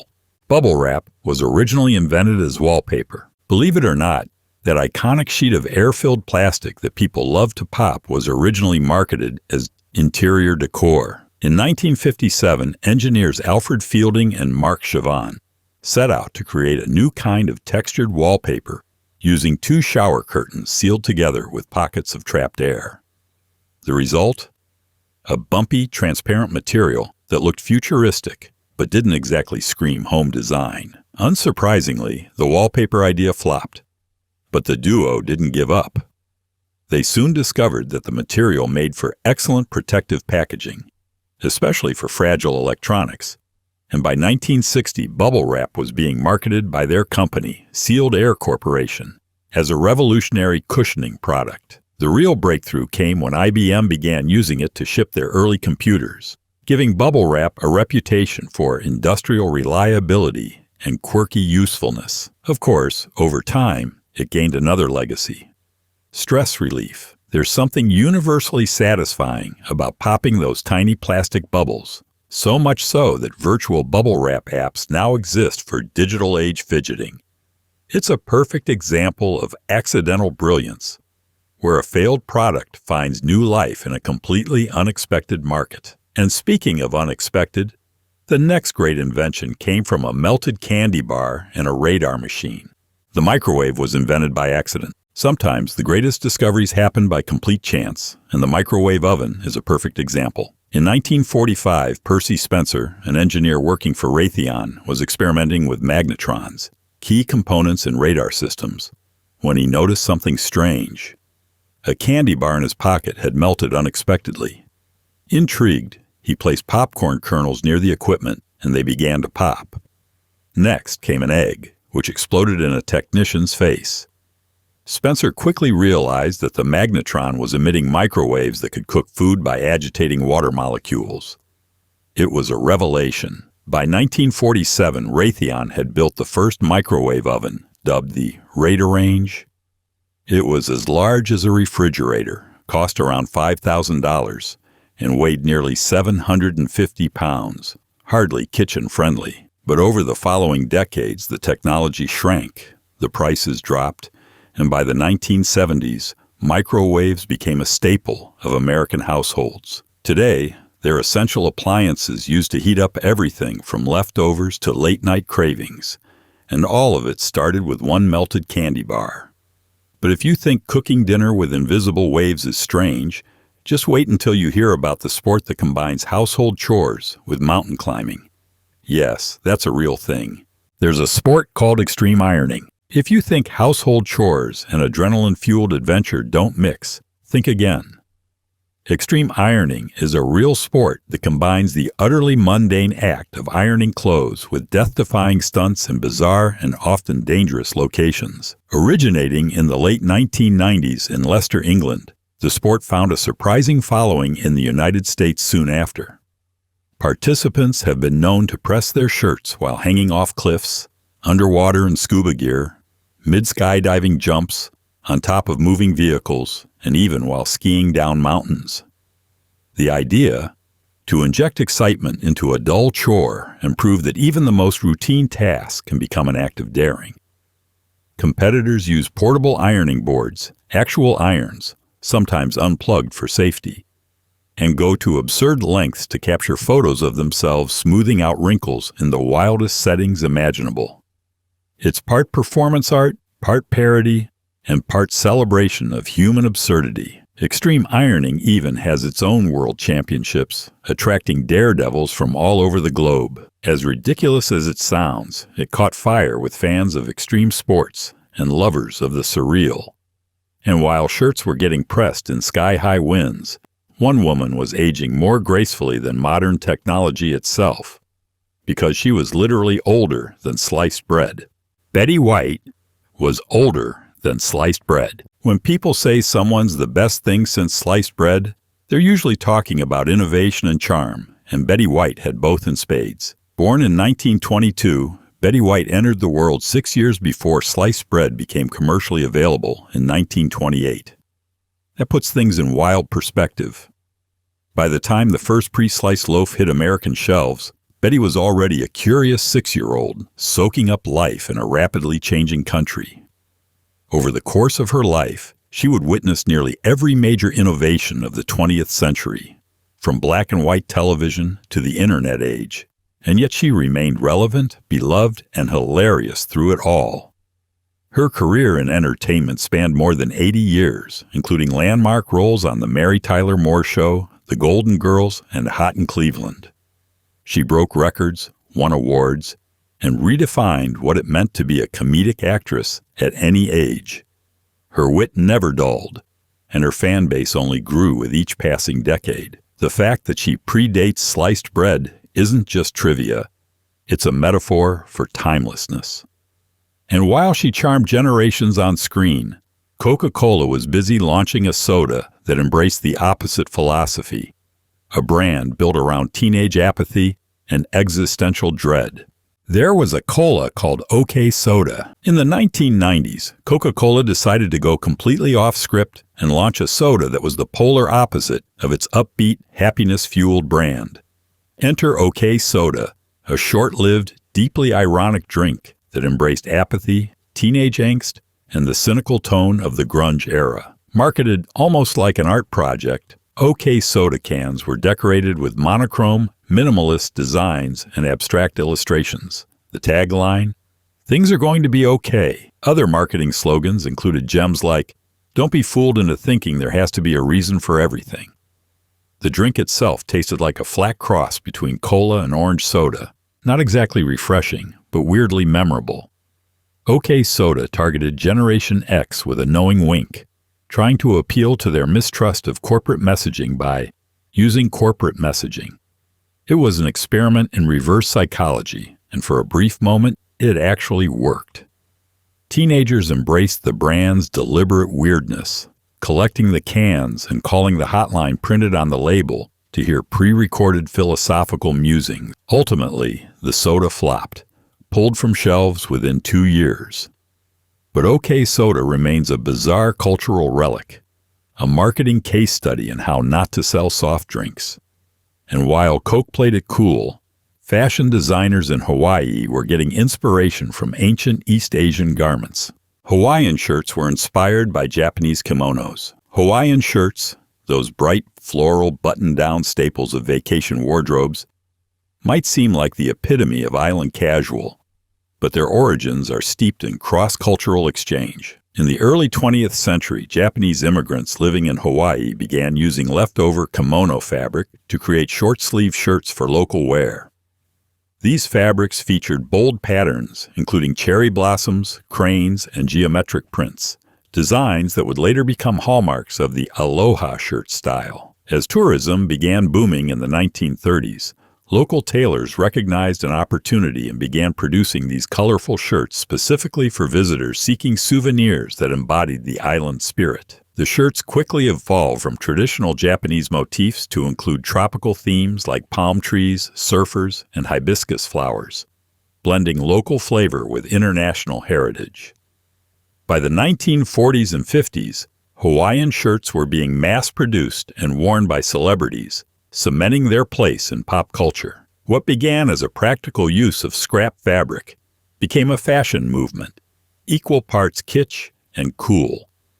Today, these shirts are both celebrated and parodied, but their kimono-clad roots remain a little-known chapter in fashion history. And while the shirts weren't quite spacewear, the freeze-dried desserts often associated with astronauts were just as misunderstood. You can buy astronaut ice cream at gift shops, but astronauts never actually ate it. Astronaut ice cream is one of the most popular souvenirs sold at science museums and space centers across the U.S. That crumbly, freeze-dried brick of Neapolitan flavor wrapped in a shiny silver pouch. Marketed as the treat of choice for America's space heroes, it's become an icon of mid-century innovation. The only problem? Real astronauts never actually ate it in space. Though developed during the Apollo program era, the dessert never made it past testing. The dry, flaky texture was considered impractical and even hazardous in microgravity environments, where floating crumbs could damage instruments or be inhaled. In truth, space menus were far more utilitarian, featuring rehydratable foods and vacuum-sealed pouches. But the myth stuck, and astronaut ice cream lived on, not in orbit, but in gift shops. Kids loved the novelty, and it fed the imagination of future space explorers.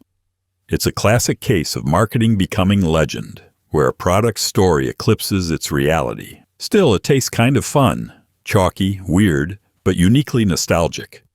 And while astronauts never crunched on it in zero gravity, FEMA would soon be measuring real-world disasters by a restaurant chain known more for waffles than warnings.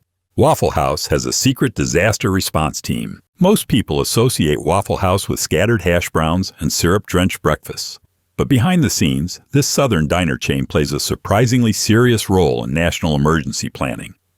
It's so reliable, in fact, that the Federal Emergency Management Agency, FEMA, developed something called the Waffle House Index to assess disaster severity. The logic is simple. Waffle House rarely closes. Its buildings are built to withstand storms, and its staff is trained to stay open during crises. So if a Waffle House is closed, things are really bad.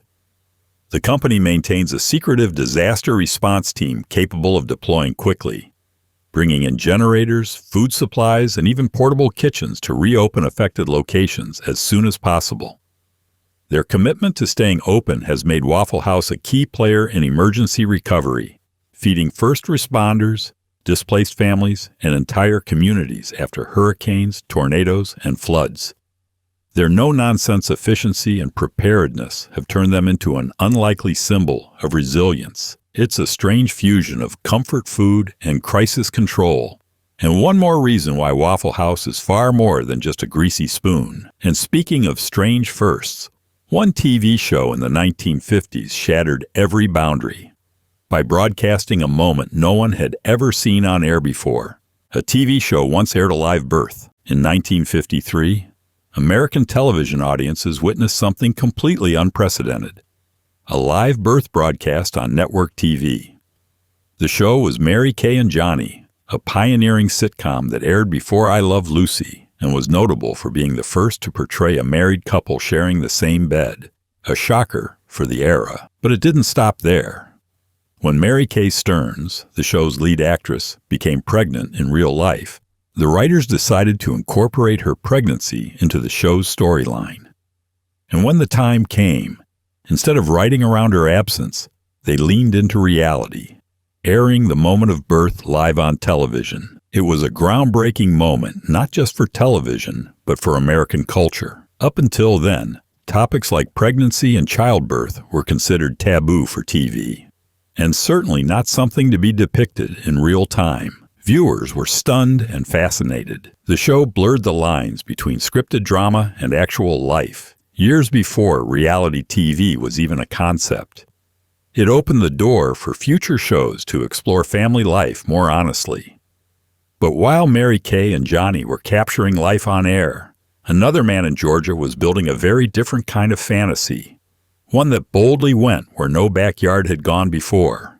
A man once built a replica of the USS Enterprise in his backyard. In a quiet neighborhood in Georgia, one man's backyard dream took an intergalactic turn. Obsessed with Star Trek, he began building a life-size replica of the USS Enterprise's bridge. Yes, the very same command center captained by Kirk and Picard. This was no cardboard mock-up or party decoration.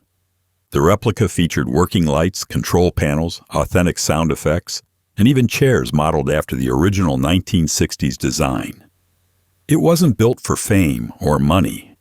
It was purely a passion project, crafted piece by piece using blueprints, screenshots from old episodes, and a ton of personal dedication. Over time, it became so detailed and accurate that it attracted the attention of fellow Trekkies, filmmakers, and tour groups. Some even used it for fan films. It transformed his backyard into a private sci-fi sanctuary, a warp-speed tribute to the power of fandom. The Backyard Bridge is more than a novelty. It's a monument to how deep pop culture can embed itself in our lives, turning average citizens into visionary craftsmen. And while he was boldly going into DIY hyperspace, another man was curating a far more tangy, mustard-colored legacy that would become a full-blown national obsession. There's a National Mustard Museum in Wisconsin. While other museums showcase ancient artifacts, priceless paintings, or towering dinosaur skeletons, the National Mustard Museum in Middleton, Wisconsin is proudly dedicated to one thing: mustard. Founded by Barry Levinson, a former Assistant Attorney General of Wisconsin, who once left a grocery store with a jar of mustard and a dream, the museum houses over 6,000 mustard varieties from more than 70 countries. What started as a quirky hobby turned into a full-blown tribute to one of America's favorite condiments. Visitors can sample exotic mustards, watch vintage mustard commercials, browse mustard-themed memorabilia, and even learn the science of mustard seeds. The museum's collection includes everything from the classic yellow to beer mustard, fruit-infused varieties, and fiery blends that could clear your sinuses. But it's not just a shrine to flavor. It's a love letter to eccentricity. Levinson sees mustard as more than a topping. He sees it as a metaphor for life's surprising complexity. The museum has become a tourist magnet and a symbol of how even the most ordinary things can be extraordinary when treated with passion. And speaking of unusual uses for everyday items, the next fact takes us back to a time when ketchup wasn't just a condiment. It was medicine. Ketchup used to be sold as a cure for diarrhea. Today, ketchup is a staple of burgers and fries, but in the early 19th century, it was sold in pharmacies, not diners. Around the 1830s, ketchup wasn't even made from tomatoes. It began as a fermented fish-based sauce derived from Southeast Asian recipes. By mid-century, as tomato-based versions gained popularity, A physician named Dr. John Cook Bennett proclaimed that tomato ketchup had medicinal properties. He claimed it could cure ailments like indigestion, jaundice, and even diarrhea. Bennett's bold assertions caught public attention, and soon tomato ketchup was being condensed into pill form and marketed as a cure-all tonic. Pharmacists began selling these ketchup pills, while food manufacturers leaned into the trend with health-focused labels. Of course, there was no actual scientific basis for the claims. Though the tomato's natural acidity and antioxidant content may have offered minor health benefits, it certainly wasn't a miracle cure. Eventually, ketchup's medical reputation fizzled out, but its popularity as a food condiment only grew. The transition from medicine to menu item is one of the strangest branding shifts in food history. And while Americans eventually stopped popping ketchup pills, they found new excitement in the dollhouse aisle, specifically one painted entirely in pink and redesigned again and again. The Barbie Dream House has been redesigned over 30 times. Since her debut in 1959, Barbie has lived a life of glamour, careers, and endless costume changes.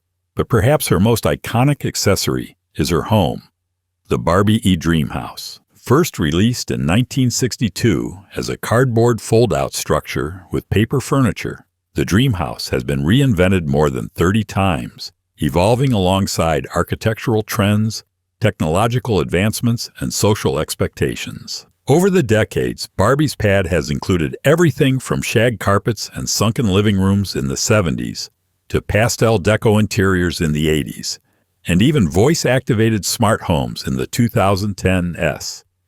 Each version reflects not just changing styles, but shifting views of what a dream life looks like. The Dream House has always been more than plastic furniture. It's a cultural mirror. It showcases Barbie not as a damsel in distress, but as a homeowner, a host, and often a successful professional. In many ways, the Dream House has been as aspirational as Barbie herself. It's pink, it's playful, and it's a symbol of imagination. But while Barbie's fantasy real estate empire expanded, one real-life toy went from summer fun to engineering triumph, powered not by magic, but by a NASA-grade mind. The guy who invented the Super Soaker was a NASA engineer. The Super Soaker wasn't just a backyard sensation. It was born in a lab, conceived by an actual rocket scientist. Lonnie Johnson, a former Air Force and NASA engineer who worked on the Galileo spacecraft and the stealth bomber, invented the Super Soaker almost by accident. While experimenting with a new type of heat pump, Johnson rigged up a makeshift water gun in his bathroom using PVC pipe, a Coke bottle, and pressurized air. When the device blasted a powerful stream of water across the room, he knew he had something special. After years of pitching the concept, he partnered with Laramie Corporation, which released the toy in 1989. By the early 90s, the Super Soaker became a massive hit, racking up over $1 billion in sales. Johnson's invention revolutionized the toy industry and turned summer water fights into high-powered showdowns. What made it even cooler? It wasn't just fun, it was engineered with precision. Johnson went on to reinvest his earnings into clean energy research and advanced battery technology. The man who once soaked his bathroom floor now soaks up accolades in science and innovation. And speaking of names that didn't quite stick, one beloved drink almost never got off the ground, because it was originally branded with a mouthful. The original name of Snapple was Unadulterated Food Products. Before Snapple became a household name known for quirky bottle caps and fruity iced teas, it carried a name that sounded more like something from a legal document than a refreshing drink. Unadulterated Food Products. Founded in 1972 by three health food enthusiasts from Brooklyn, the company originally aimed to sell natural juices to health-conscious consumers. The name made sense in a technical way. It reflected their commitment to purity and transparency in food. But it wasn't exactly catchy. It lacked flavor, charm, and marketability. Realizing the branding problem, the founders eventually shifted gears and landed on Snapple, a snappy blend of the words snappy and apple, inspired by their first apple juice product that had a fizzy pop to it. The rebrand was a turning point. With a more memorable name and an expanding line of drinks, Snapple exploded in popularity during the 1990s, especially after launching its famous ad campaign starring real-life customer service rep Wendy Kaufman. The company's offbeat charm and real facts under the cap helped set it apart in a crowded beverage market. But while Snapple was becoming a sensation, a new type of American mall was quietly revolutionizing how people shopped, cooled off, and spent their weekends indoors. The first indoor shopping mall was in Minnesota. Long before mega malls became a staple of suburban life, America's first fully enclosed, climate-controlled shopping mall opened its doors in Edina, Minnesota in 1956. Called Southdale Center, it wasn't just a collection of stores. It was a bold reimagining of how Americans could shop. Designed by Austrian-born architect Victor Gruen, the mall was envisioned as a community hub that combined retail with public gathering spaces all under one roof. Gruen was inspired by the bustling city centers of Europe and hoped malls like Southdale would replicate that vibrant pedestrian culture in suburban America. While that utopian dream didn't quite pan out, the indoor mall did catch on. Southdale's revolutionary concept of air-conditioned shopping attracted families year-round, regardless of weather. It featured 2 levels, dozens of stores, a central atrium, and even public art installations. Other developers quickly followed, and within a decade, indoor malls were popping up all over the country. By the 1980s and 90s, they had become teenage hangouts, social hubs, and economic engines. Malls would later face decline with the rise of online shopping, but Southdale's legacy remains. And as some towns struggled to draw people to their doors, one tiny city took branding to a whole new level by changing its name every year. There's a U.S. town that changes its name every year for promotional deals. In the realm of bizarre publicity stunts, few towns have gone as far as Truth or Consequences, New Mexico, a place that literally changed its name to promote a game show. Originally known as Hot Springs, the town rebranded itself in 1950 after the popular NBC radio program offered to broadcast from the first city that adopted its name. Hot Springs jumped at the opportunity, and on April 1st of that year, they officially became Truth or Consequences. The gamble paid off, tourism surged, and the show's host, Ralph Edwards, visited annually for the next 50 years, turning the town into a quirky destination spot. But it didn't stop there. Inspired by Truth or Consequences' success, other towns across the U.S. began playing with temporary renaming strategies to court attention, often tied to product launches, contests, or promotional partnerships. From towns briefly renamed after pizza chains to one adopting the name of a dating app, the trend highlighted just how far small communities would go to put themselves on the map, literally. While the moves are often tongue-in-cheek, they reveal a uniquely American blend of humor, hustle, and branding savvy. And just as some towns reshaped their identity for fame, an early inventor tried to reshape fun itself, with wheels strapped to his feet. The first roller skate patent was filed in 1863. Long before roller rinks pulsed with disco lights and pop music, the roller skate began as a curious experiment in mobility. In 1863, James Leonard Plimpton, a New York furniture dealer with a flair for invention, filed the first U.S. patent for what we would now recognize as the modern four-wheeled roller skate. Unlike earlier attempts, some of which used inline wheels and were notoriously hard to steer, Plimpton's design introduced pivoting trucks that allowed for easier turns and greater stability. This made roller skating not just possible, but enjoyable. He even opened a skating parlor in New York to promote his creation, giving birth to a whole new form of recreation. The craze took off, especially among young people looking for social outlets that didn't involve dancing in ballrooms. But despite its popularity, roller skating wasn't without its hiccups. Early skaters often found turning tricky and stopping nearly impossible. Still, it laid the groundwork for generations of roller sports, from roller derby to artistic skating. The invention rolled into cultural history as both a pastime and a performance. But while Americans were gliding through dance halls on wheels, a frozen dinner solution was being cooked up. thanks to an enormous mountain of leftover turkey. TV dinners were invented because of leftover turkey. In 1953, the Swanson Food Company faced a logistical nightmare: 260 tons of unsold Thanksgiving turkey. Faced with the prospect of massive food waste and a potential financial disaster, a creative salesman named Jerry Thomas came up with a wild idea: package the turkey with sides like mashed potatoes and peas into individual aluminum trays and sell them as ready-to-heat meals. Inspired by the compartmentalized trays used on airplanes, the concept mimicked the feeling of a sit-down dinner, but with zero preparation. Swanson branded the product as a TV dinner, cleverly tapping into the growing trend of families eating meals while watching television. The marketing was genius. Americans, increasingly captivated by their living room screens, embraced the convenience of heating up an entire meal in about 25 minutes. The initial run of 5,000 dinners sold out almost instantly, and the TV dinner became a cultural staple of mid-century life. It revolutionized food consumption, made frozen meals mainstream, and laid the foundation for today's billion-dollar frozen food industry. And while turkey and peas were being microwaved across the country, cinema goers were experiencing movies in a whole new dimension, one that tickled more than just their eyes and ears.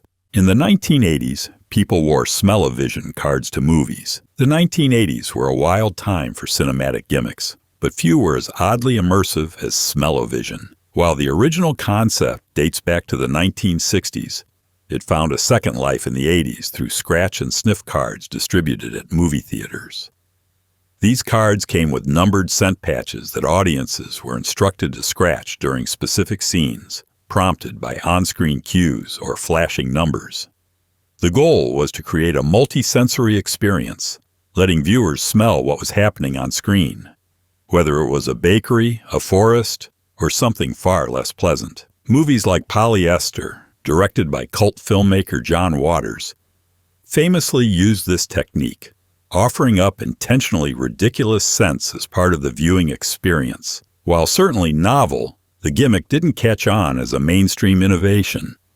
The scents were often faint, unconvincing, or downright unpleasant, and coordinating the timing in a dark theater proved awkward. Still, it cemented itself as a curious chapter in movie history, a mix of creativity, absurdity, and desperation to stand out. And while some viewers were sniffing their way through cinematic oddities, one Florida man took personal adventure to new extremes by trying to cross the Atlantic Ocean in a giant inflatable hamster ball.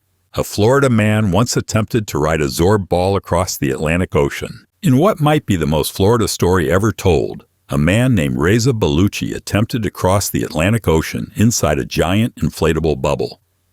Technically a hydropod, but it looked like a Zorb ball for one. His goal? To travel from Florida to Bermuda, then Puerto Rico, and eventually New York, all by jogging inside the floating contraption. The plan was as ambitious as it was bizarre. Powered solely by his footsteps inside the hamster wheel-like device, Bellucci packed protein bars, bottled water, and GPS equipment and set off into the open ocean. However, it didn't take long for the U.S. Coast Guard to intervene. After several days at sea, Bellucci became disoriented, ran low on supplies, and had to activate his distress beacon. The Coast Guard airlifted him out, citing safety concerns, not for the first time. Bellucci has made multiple attempts over the years despite repeated warnings. While many dismissed the stunt as foolish, Bellucci defended it as a mission of peace and endurance. His aquatic adventure is a modern fable of eccentric ambition colliding with very real danger. And as he tried to conquer the sea, a yellow cartoon genius was quietly breaking television records, one episode and one saxophone solo at a time. Lisa Simpson was the first animated character to win an Emmy. Among the ensemble of Springfield's finest, Lisa Simpson stands out, not just for her intelligence and wit, but for a historic achievement in television. In 1992, The Simpsons submitted the episode Lisa's Wedding for Emmy consideration under the Outstanding Individual Achievement in Voiceover Performance category. And it won, making Lisa Simpson, voiced by actress Yeardley Smith, the first animated character ever honored with an Emmy. This moment wasn't just a win for The Simpsons, it was a win for animation as a whole. Lisa's character, known for her activism, emotional depth, and signature saxophone solos, had always been a subtle force within the show's satirical universe. While Bart got the catchphrases and Homer the slapstick, Lisa gave the show its moral compass and quiet complexity. Her recognition by the Academy helped push the boundaries of what animated characters could represent.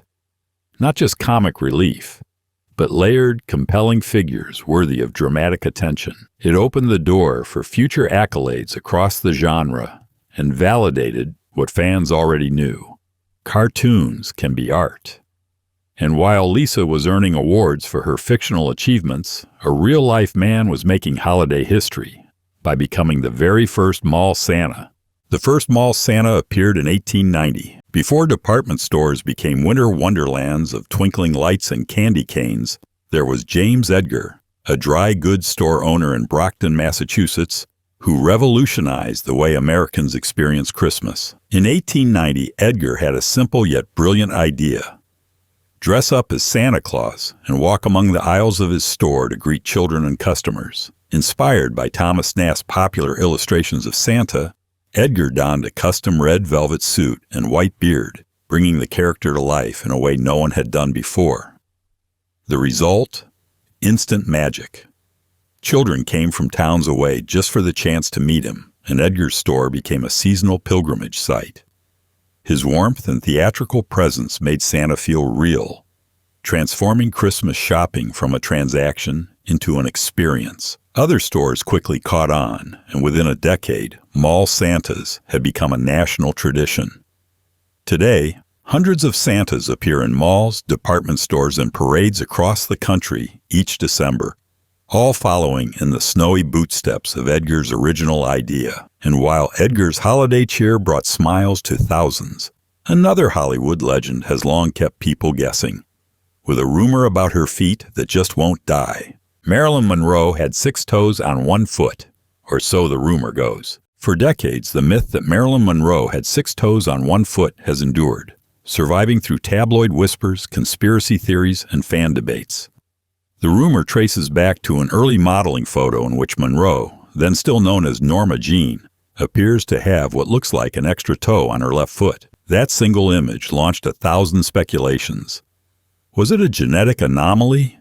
A photographic error? A poorly angled shot? Experts and biographers have repeatedly debunked the claim, pointing out that other photos clearly show her having 5 toes like the rest of us. Yet, the legend refuses to die. It adds an extra layer of mystery to a woman who already embodied contradictions, both hypervisible and unknowable, adored and misunderstood. Some even argue that the persistence of the myth says more about public obsession with perfection than it does about Monroe herself. In truth, whether she had 6 toes or not doesn't change her iconic status. But it does remind us how celebrity myths can take on a life of their own, growing larger and weirder over time. And speaking of unexpected dual identities, the man behind one of Disney's goofiest characters once took a turn as one of America's most serious historical figures. The actor who voiced Goofy also played George Washington in a miniseries. Hal Smith, the man who gave us the clumsy charm of Goofy's gorge and infectious laugh, also portrayed none other than George Washington in a historical television miniseries, a casting twist that sounds like a trivia question gone rogue. Smith was a versatile voice actor whose credits stretched across generations of American animation, lending his talents to characters in Winnie the Pooh, the Flintstones, and the Jetsons. But what many people don't realize is that he also had a career in live-action television and film, often appearing in supporting roles that demanded a completely different kind of performance. His portrayal of George Washington, complete with powdered wig and presidential posture, was a far cry from his zany cartoon alter ego. Yet Smith pulled it off with surprising gravitas, reminding audiences that great voice actors often possess a full spectrum of talent. The contrast between voicing a bumbling cartoon dog and embodying the father of the nation is so absurd, it's brilliant. It's the kind of career detour that underscores how unpredictable Hollywood can be. And while Smith was switching gears between goofy and greatness, American families were once bonding in the most unexpected way, through yarn and radio waves. Before TV, families used to gather around the radio and knit. Before Netflix queues and binge-watching marathons, the American family's nightly ritual centered around the radio. But it wasn't just about listening. It was about doing something with your hands. In the 1930s and 40s, a curious trend swept across households. Radio knitting. Mothers, daughters, and even grandmothers would pull up their chairs, place their yarn baskets at their feet, and knit to the rhythm of nightly broadcasts. From war news to soap operas and mystery serials, the radio served as both entertainment and background music to a quiet, productive activity. This wasn't just a hobby, it became a cultural touchstone. Magazines published knitting patterns perfect for radio hours, and knitting circles became as popular as book clubs. The sound of needles clicking in time with a dramatic monologue, or the rise of a big band number created an atmosphere of domestic intimacy that defined the pre-television era.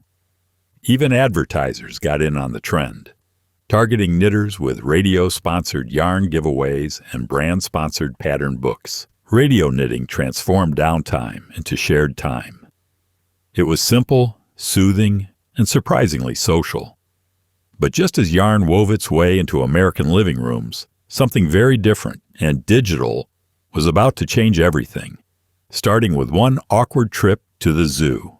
The first YouTube video was uploaded by an American named Jawed Karim. On April 23, 2005, YouTube quietly began its journey into internet history with a low-resolution, 19-second clip titled Me at the Zoo. Uploaded by Jawed Karim, one of the site's co-founders, the video features him standing in front of the elephant exhibit at the San Diego Zoo, casually commenting on how cool it is that elephants have really long trunks. It's not exactly high cinema, but that humble upload marked the birth of a platform that would go on to transform entertainment, politics, education, and pop culture. What's fascinating is how simple the moment was. No flashy editing, no viral stunts, just a guy with a camera sharing a piece of his day. The casual tone set the standard for the kind of personal, relatable content that would become YouTube's signature style. Over the years, Me at the Zoo has racked up millions of views, not for its production value, but for its historical significance. It's the digital equivalent of a first footprint on the moon. And while Jawed Karim was making digital history with a few words and an awkward smile, American soldiers were embracing a far more versatile companion, one that came in a can and worked for both lunch and shaving.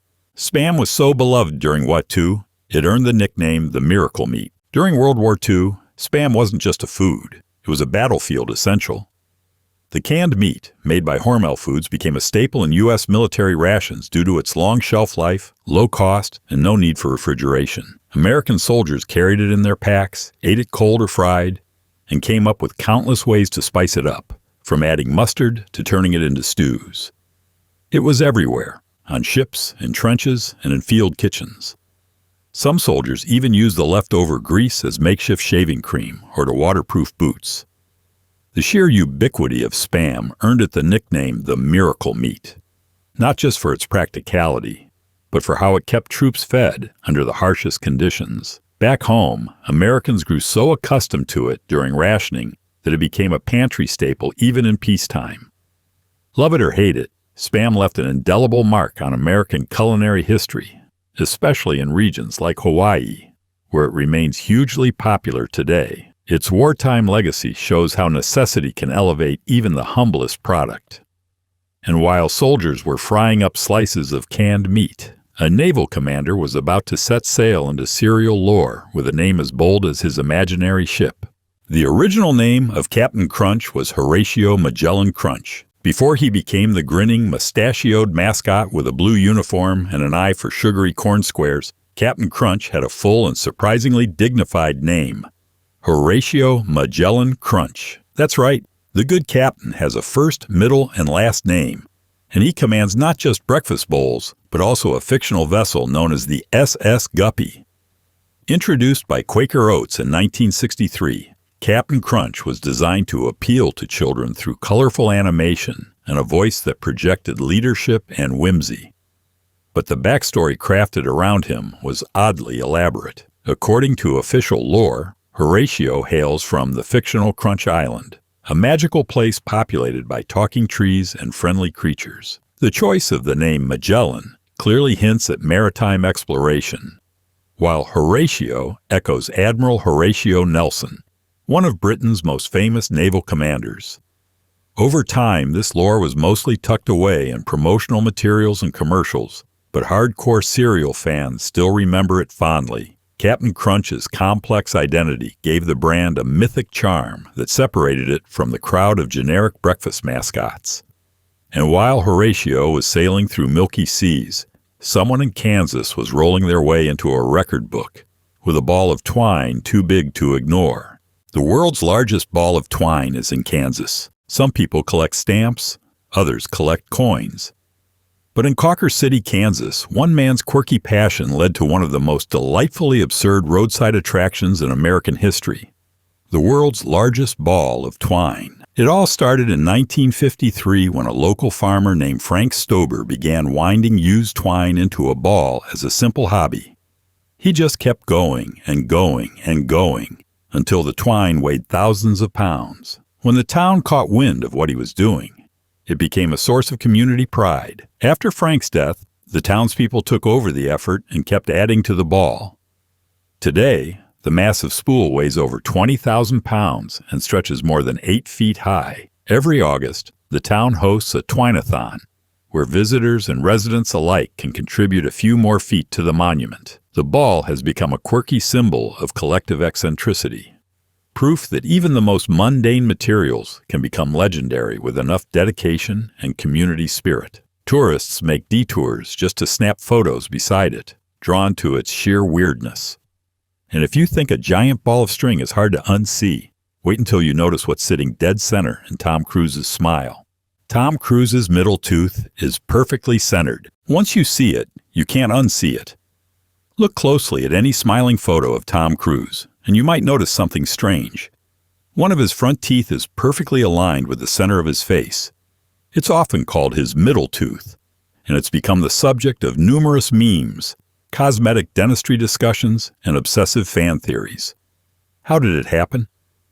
Well, Cruise has had extensive dental work over the years, including braces well into adulthood, which helped adjust a smile that had long been uneven. But despite the orthodontics, his central incisor somehow landed smack dab in the middle, giving his smile a peculiar, off-kilter symmetry. It's not something most people would notice at first glance, but once pointed out, it becomes mesmerizing. In a way, it's become part of his brand. The all-American action hero with an impossibly intense grin. Whether it's a charming quirk or a dental anomaly, Cruise's middle tooth has carved out its own pop culture status. But while his smile might be captivating on screen, another iconic American landmark has been built one brick at a time, with Lego and with a very familiar face in stone. There's a Lego model of Mount Rushmore. Mount Rushmore, one of America's most iconic national monuments, is already a staggering work of stone and symbolism. But now imagine it built not from granite, but from over 1.5 million tiny plastic bricks. That's exactly what the Lego company did with its jaw-dropping replica of Mount Rushmore, built to scale and detail inside one of its Legoland theme parks.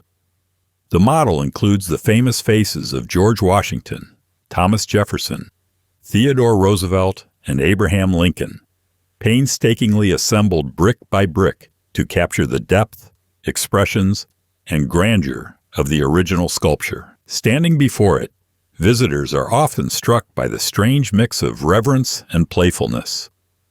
It's a masterclass in both engineering and homage, turning a solemn patriotic icon into something whimsical and family-friendly without losing its grandeur. The project took thousands of hours to complete and showcases the immense versatility of Lego as more than just a children's toy. It's an art form, a medium of national pride. And while Rushmore was originally carved into the Black Hills to commemorate enduring leadership, another American creation began with a far humbler origin. a sugary accident left out on a cold porch by an 11-year-old. The guy who invented popsicles was 11 years old. Sometimes the most iconic inventions happen completely by accident, and in this case, by a child. In 1905, 11-year-old Frank Epperson of Oakland, California, was messing around with a sugary soda mixture on his porch. He stirred it up with a wooden stick, got distracted, and left it outside overnight. The temperature dropped, and when he returned the next morning, he found his sweet concoction frozen solid, with the stirring stick perfectly embedded. Instead of tossing it, he yanked it out and tasted it. Thus, the first popsicle was born. Epperson called it the Epsicle at first and continued making them for friends and family. Years later, as an adult, he realized the commercial potential and patented his invention.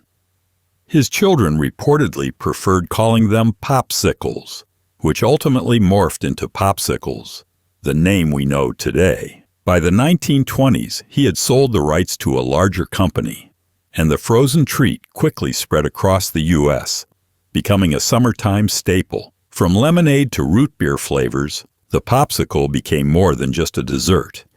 It became part of American childhood.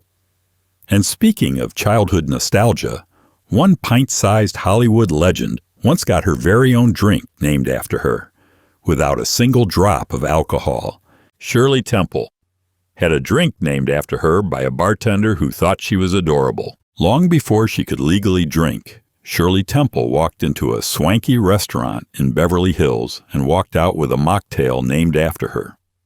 The story goes that a kind bartender, charmed by the child actress's bubbly personality and curled hair, wanted to create something special just for her, something she could sip on while the adults enjoyed cocktails. He mixed together ginger ale, or sometimes lemon-lime soda, grenadine syrup, and topped it with a maraschino cherry. The result was a bright red, fizzy sweet drink that became as iconic as the starlet herself.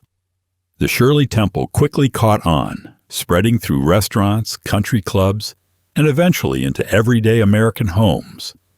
It became the go-to fancy drink for kids, often served at weddings and family parties, so the little ones could feel included in the toasts. Despite the drink's popularity, Temple herself reportedly disliked it, finding it too sweet. Still, the cultural impact stuck, and it remains one of the most recognized mocktails in the world. But while some drinks are sweet and innocent, America's love affair with horror has produced a subgenre where blood, tinsel, and Christmas carols collide. There's a genre of horror movies called Christmas slashers. Deck the halls with blood. As bizarre as it sounds, there exists an entire subgenre of horror cinema called Christmas slashers, where holiday cheer meets grisly murder. These films emerged in the late 1970s and early 1980s, during the golden age of slasher films, when filmmakers began setting their stories in ironic or unexpected backdrops. What better contrast than Yuletide joy and homicidal mayhem? Movies like Silent Night, Deadly Night, Black Christmas, and Christmas Evil turned jolly old Saint Nick into something far more sinister. These films often feature killers dressed as Santa, victims wrapped up like presents, and eerie soundtracks filled with twisted versions of classic carols. What makes these movies so uniquely American is their ability to blend commercial holiday excess with dark satire and gory storytelling. They poke at the pressure of perfection around the holidays, the loneliness that can lurk under all that tinsel, and the absurdity of turning a religious holiday into a retail bloodbath. While not everyone's cup of eggnog, these films have developed cult followings, embraced for their camp, chaos, and candy cane carnage. And while filmmakers pushed holiday horror to its limits, one real-life woman rewrote voting history by showing up before anyone could tell her no. The first woman to vote legally in the U.S. did so because she showed up before they could stop her. In 1870, in the rugged frontier town of Laramie, Wyoming, a woman named Louisa Swain made history simply by walking into a polling station. At the time, Wyoming was still a territory, not yet a state, and it had just passed a groundbreaking law allowing women to vote, the first territory or state in the U.S. to do so. Swain, a 70-year-old Quaker grandmother, was out early in the morning to do some shopping when she noticed the polls were open. She figured, why not? And cast her vote before anyone could raise objections or bureaucratic hurdles. It was a quiet act, but monumental. Newspapers of the time made little fuss, and the vote itself didn't cause a riot or national outcry. It just happened. But that simple, unceremonious moment made her the first woman in U.S. history to legally vote in a general election under equal suffrage laws. Her story became symbolic of the quiet power of simply showing up and doing what others say you can't. And while Louisa made history with a silent ballot, another kind of communication was spreading across the country. One far louder, much sillier, and sometimes involving frogs. People used to send prank telegrams. In the 1800s, the telegraph was a revolutionary invention that shrank time and space, turning days of travel into seconds of communication. But as with any new technology, it didn't take long for people to find ways to abuse it for laughs. Enter the prank telegram. In an era when receiving a telegram usually meant urgent news, often of births, deaths, or business, some mischievous Americans used the system for less noble purposes. They'd send fake romantic messages, absurd job offers, or outright nonsense to unsuspecting friends or even strangers. One classic prank message simply read, "Send more frogs." Companies like Western Union occasionally found themselves handling these odd requests with raised eyebrows and sometimes had to crack down on serial jokesters. In a way, prank telegrams were the Victorian equivalent of spam emails or prank calls. Proof that the human instinct to mess with others transcends time and tech. And while the service charged by the word, some people paid good money just to confuse their friends. It may have annoyed telegraph operators, but it also injected a bit of levity into a system otherwise reserved for sobering news.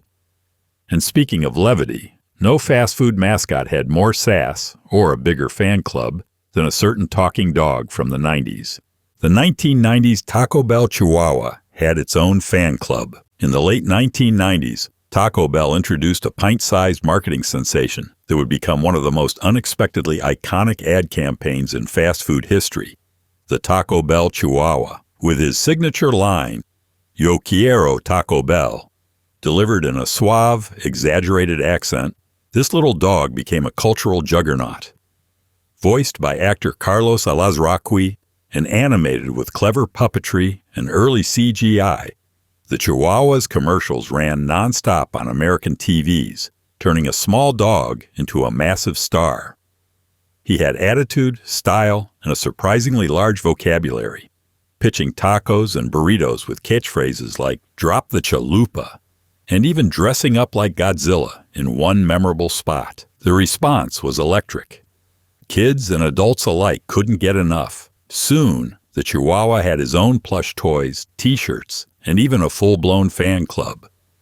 Taco Bell's sales initially skyrocketed, but the campaign also sparked controversy. Some critics felt the ads relied on ethnic stereotypes. Eventually, the campaign was pulled, but the Chihuahua lived on as a nostalgic favorite from the era of quirky 90s advertising. And just like that, we circle back to the core of American absurdity, where a fast food mascot can rival a founding father in household recognition.